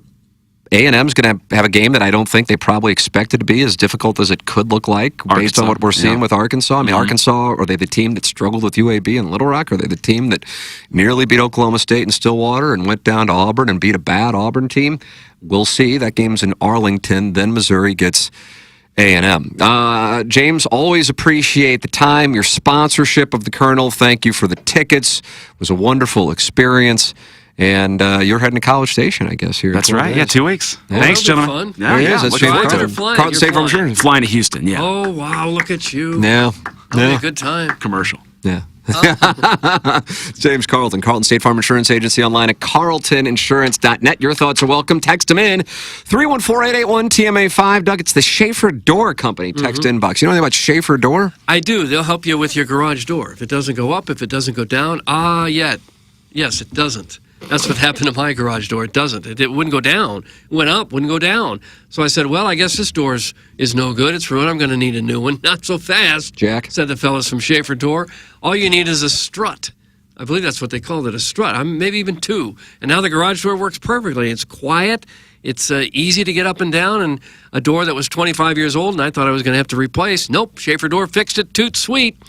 That's what they do. They service all kinds of garage doors for service and new installs with LiftMaster. LiftMaster garage door openers are strong, quiet, and versatile, and that's what you want, and that's what they will deliver. They service commercial doors, too. If you run a business or a warehouse and have those big, tall doors for your trucks, Schaeffer's experienced in those jobs as well. The business has multiple family members working there, have for years. They're also still hiring if you'd like a job with Schaeffer Door and Jason Gossero, great guy.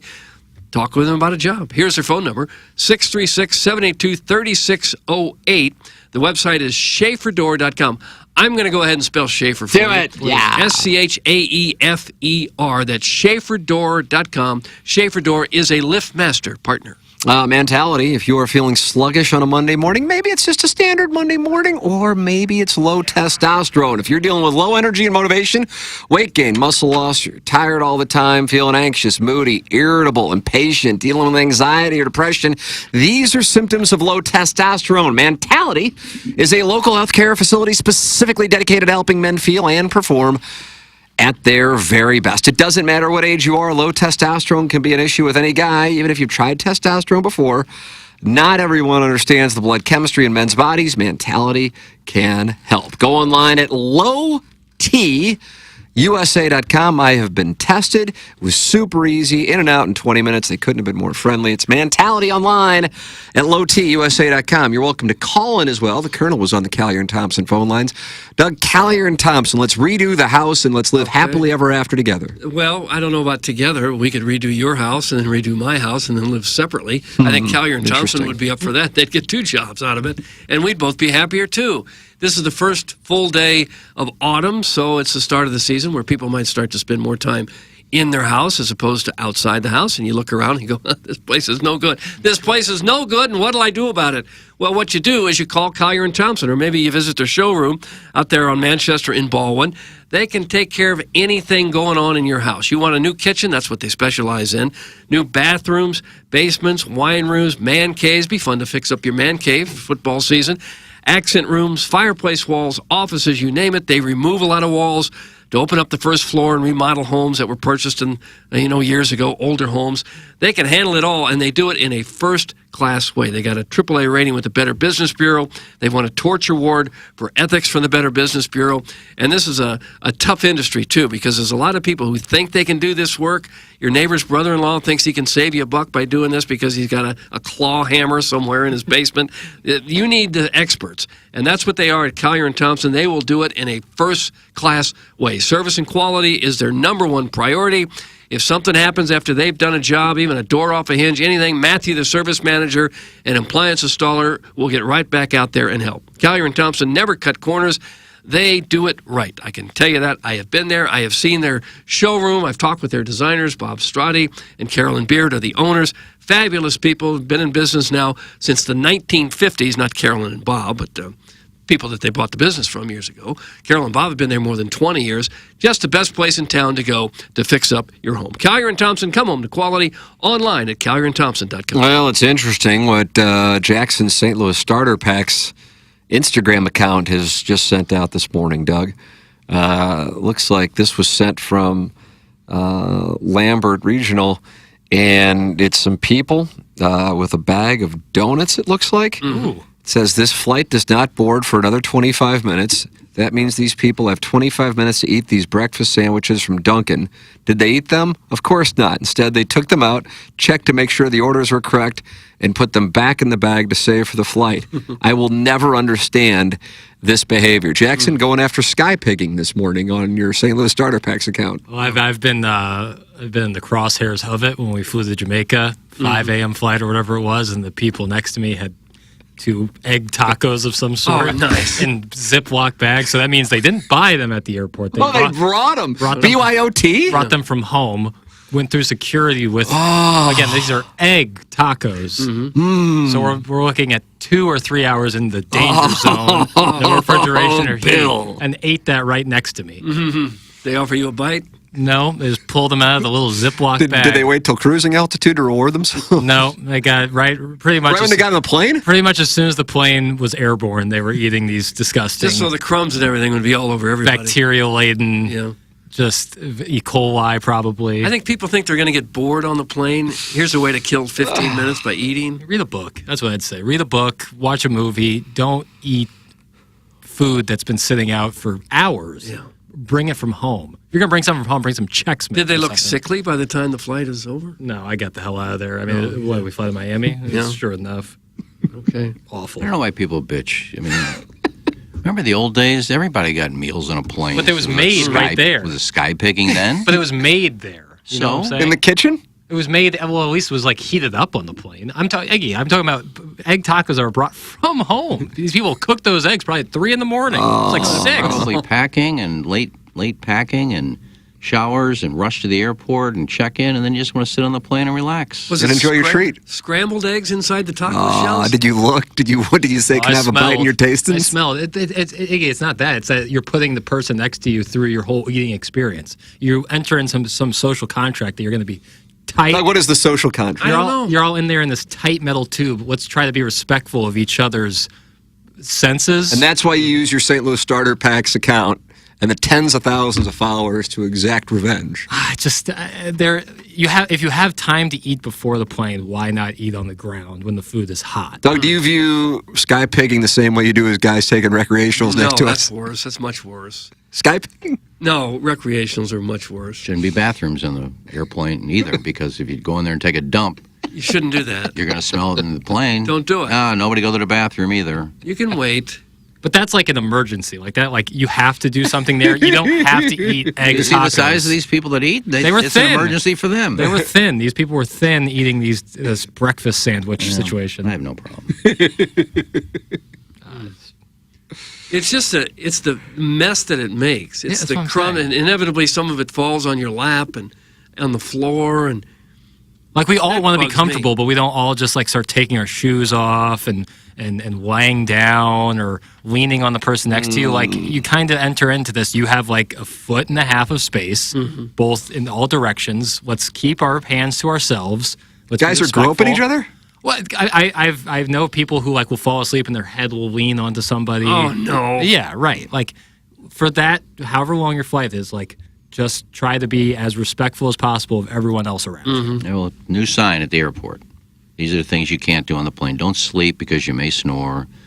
Don't fart. I'd like to see that sign. Everybody make sure they gargle before they come on the plane. We don't want any bad breath. would be nice. I mean, it's a plane. It's going to happen.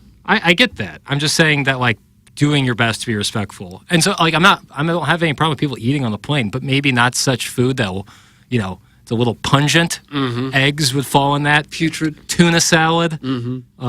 Certain cold cuts. Like let's try to be respectful. gabagool. White Castle. Salami. Like if you're bringing a salami sandwich. You're always on, going to go see Italians, I've noticed. You're the one who just said gabagool. Yeah, but I'm married to an Italian. I can say it. Fair enough. I live on the hill. That counts. One of the best things about planes, some planes have them, some don't. The headrest where you can fold them in a little bit so your head doesn't lean all the way over. I like that. If you have the money to fly to Miami, you have the dough to not eat homemade egg tacos. That's from the Crystal City Clam Hammer. That's just my thoughts. Just try your best. I trust me, I feel like really bad when I'm in the window seat and I have to get up to pee and the two people next to me have to get up. Like I feel terrible Don't doing do that. I feel really bad doing that. How about spaghetti and meatballs? What about that, Jackson? Is that I've okay? seen a Probably video, not, because it's an Italian food. I've seen a video of people on a flight take an entire crab boil onto the plane. Like the clam trash, bake? like a trash bag full of it. Oh, no. With like a real like Louisiana crab boil. I've seen a video of these people doing that. It's disgusting. Louisiana crab boil. Yeah. Those are made up things. I saw the video of these people on a plane doing it. I saw a video of a guy AI. making steak and potatoes in the bathroom. He brought in like frozen potatoes and added water. Years ago, Disgusting. everybody got a hot meal on their flight. I get that, but that's provided by the plane and it's hot and ready right then. Everyone's eating. Yeah. It's not hot and ready. It was made the morning. It's stuck in a oven. Right, but you're not going to get, there's no botulism, or probably a lot less chance of botulism than the homemade egg tacos that have been sitting in your carry-on for 3 Have you been hours. victimized by botulism? No, but I'm deathly afraid of it. Are you really? Really? Oh, yeah. Food poisoning is like a big fear of mine. That's why I overcook every piece of chicken I ever make. I lasted over 12 minutes during a love session yesterday. Then I got accused of touching myself too much or cheating. But really, I was just bloated from eating 4 Arby's roast beef sandwiches. That's from the June 2023 Milagro Tequila Listener of the Month Buzz. Okay. You ate too much.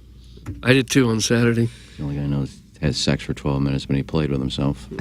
He played with himself after having sex. Didn't you say I was accused of playing with myself? I think his wife thought he lasted long because he was playing with himself. Oh, yeah. Emptying out a little bit first. Why would we need to know that? He won the Milagro Tequila Listener of the Month. It's like just jettisoning some weight. You know, like the plane's struggling. We got to throw some luggage out. No. Why use St. Louis starter packs as your place to exert your ill will towards those who dine upon Because my planes? takes on this platform don't go all that well. Speaking of Sky Picking, I want to thank Dan, listener Dan. Listener Dan. Okay. We won't give his last name. He just dropped off 12 Otis Spunkmeyer muffins for me. Oh, did he really? He said, I always What's hear you the talk occasion? about you can't find Spunkmeyers anywhere, and he was at Sam's or Costco, one of the two, and he said they had all these Spunkmeyers, and I picked up a dozen. You gonna eat them all? No. Dan is not a jackass. You can have some if you like. Well, what a treat. Yeah, Big I'm muffins, I'm I guess. excited. Yeah. They're the big muffins. Yeah. Oh. Can't find Spunkmeyers anywhere. He found them at Sam's. Okay. Matt Sheppers is giving you support, Jackson, in the YouTube chat. Matt Sheppers. Doug, you know Matt? No. Thanks, Matt. He says, keep it up, Jackson. We've lost all respect for others in society. Lazy, rude, obnoxious is now the norm. Matt Sheppers. I just feel like there's some sort of social convention when you get on the plane that you should try to be as respectful as possible because everyone's struggling. No one wants to be in this metal tube for 3 hours. But most people follow that. Yeah, almost 99%. Yeah, most almost. are I've run into very few situations. Yeah. However, there was an egg taco situation. Oh, yeah. Can't get over that one. I don't think people under 15 should be on a plane. What? How are they supposed to travel? You don't think you should fly with your family? Yeah. Why? If you're taking a vacation with somebody under the age of 15, get in a car. Why? 15? I don't. Arbitrary number. I don't mind. Sophomore in high school. I don't mind the food. I can't stand this kid screaming. Well, if that's happening at 10 or 11, yeah, I might be with you. But when it's like a baby, like how are babies supposed to travel? You were that age once. Most of us have had kids that age. You deal with it best you can. We didn't have the money to fly. We drove everywhere. We went on vacation to Six Flags over Texas and drove. Well, a lot of people used to do that kind of thing. But you can't discriminate that much against younger folks. We discriminate against food. I say no screaming babies.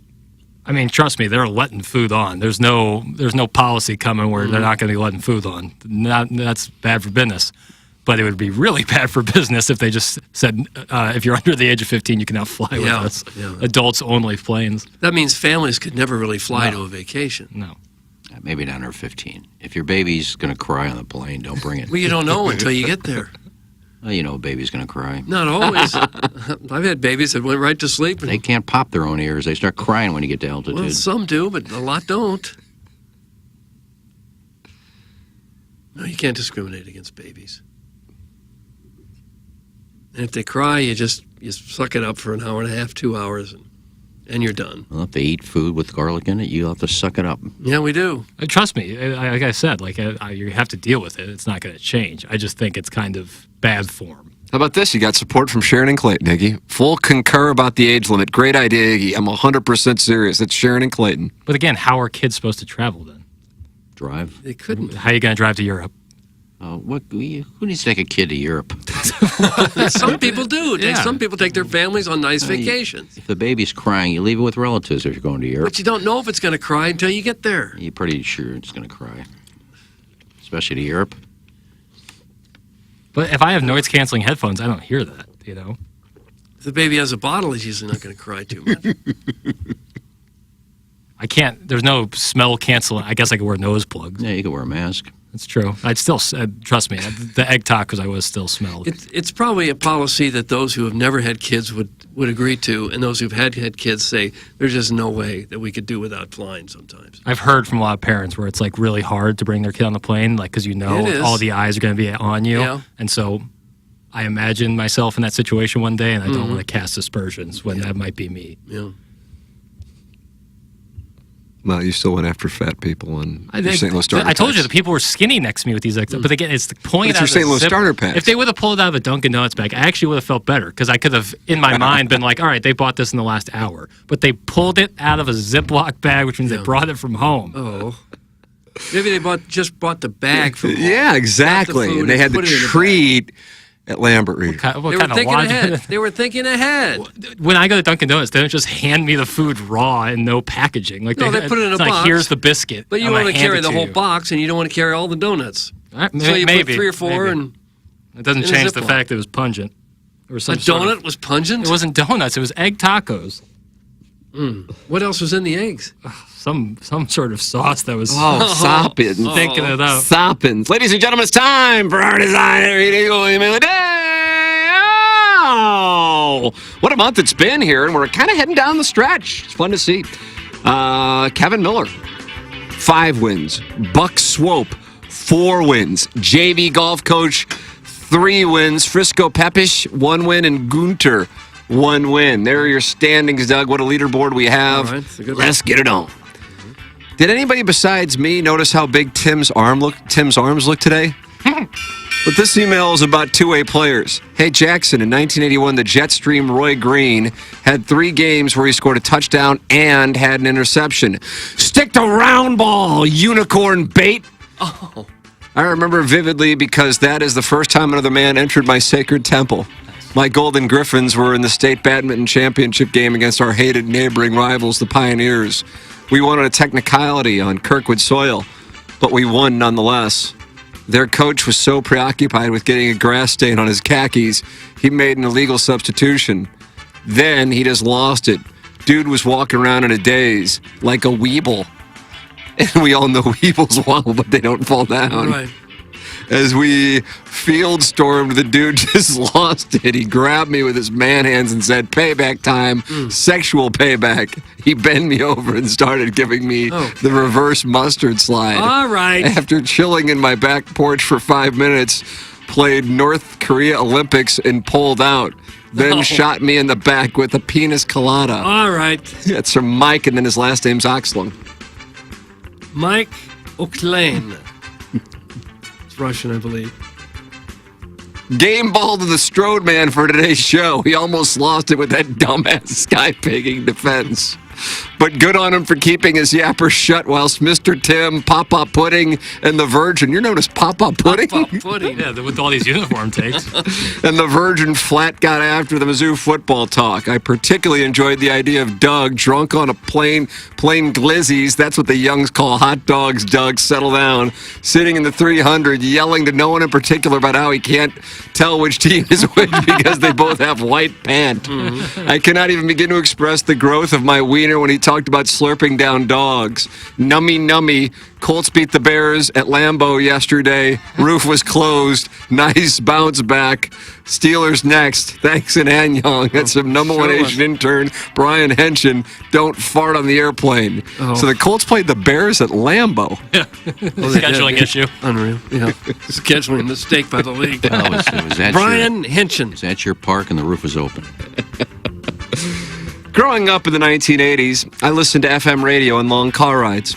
I remember the signal fading in and out when we got about an hour from home. For some reason, I really liked when you could hear the static buzz as 2 stations played at once. Sometimes 2 songs would overlap to create a cool, fuzzy effect. Today's show reminded me of that memory.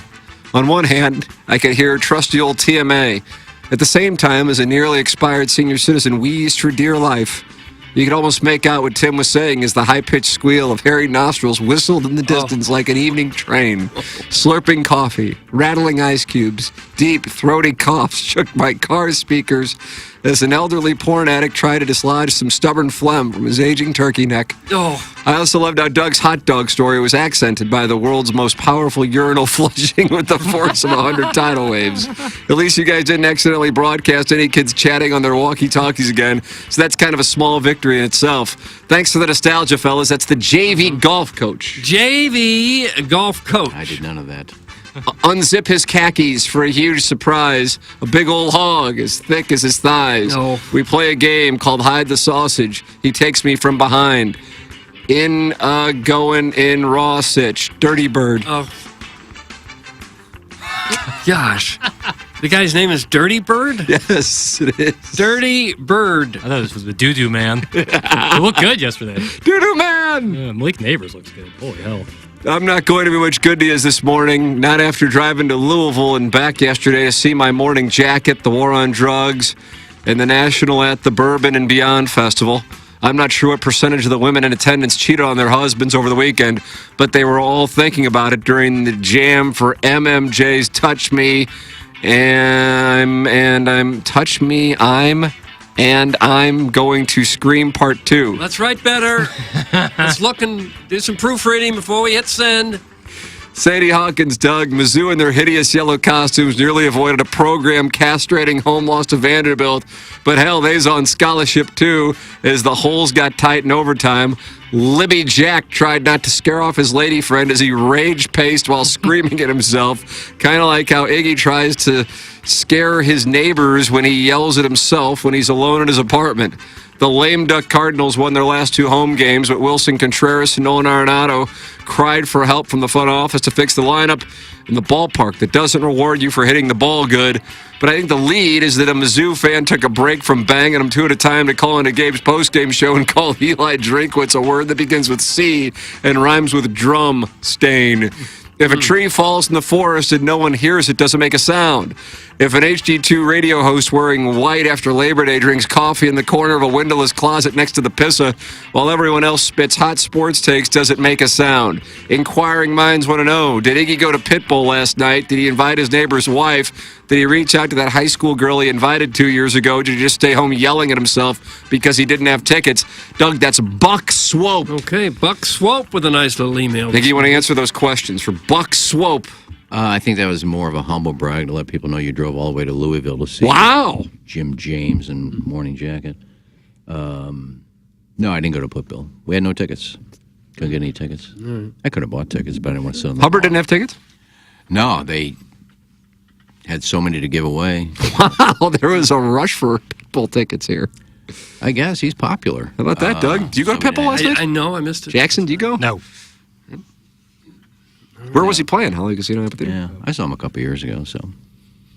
Mr. Worldwide. Doug, that's what we have for the Design, Air, Heating, and Cooling email of the day. What you got? I don't really have a check mark by anything. Oh, no. What about Henshin? He's got the game at Lambeau. No, I'm going to go with, I guess, Mike Oxlon, whatever the hell that means. Yeah, I mean, process of elimination. I mean, he's the only one that wrote one that was even halfway decent, so, yeah, Kevin Miller. Weebles wobble, but they don't fall down. That wins, and now he's got a 2-goal lead. Kevin Miller. Unbelievable. Gosh, he's had a strong month. This might be his time. You can try to be the Milagro Tequila Listener of the Month. Go to TMASCL.com. Great news. You can keep your anonymity and still win. Sign up to be the Milagro Tequila Listener of the Month. You got to sign up in order to win. And hopefully, Kara, what's her name? Blake. Kara Blake signs up because I would think she's got to be the favorite. Oh, I would think so. It's pure lesbian. Bad gay? Is that what you call it? Bad gay, pure lesbian. Jackson and I are going to go down the hallway. They will not be happy. Balloon party coming away from 10 to 11. If you're on YouTube, switch over to the 101 ESPN channel and engage. Time to shut it down and close out the 5P Academy and Hustle and Heart Sports Performance 9 o'clock hour for Jackson, Bennett Burkett, Chairman Kurt, Kenneth Iggy Strode, my brother Kevin, Douglas Sullivan Vaughn, I'm Tim McKernan. This has been TMA presented to you by Brown and Crouppen. Hey, if you like the morning after, check out Balloon Party on 101 ESPN.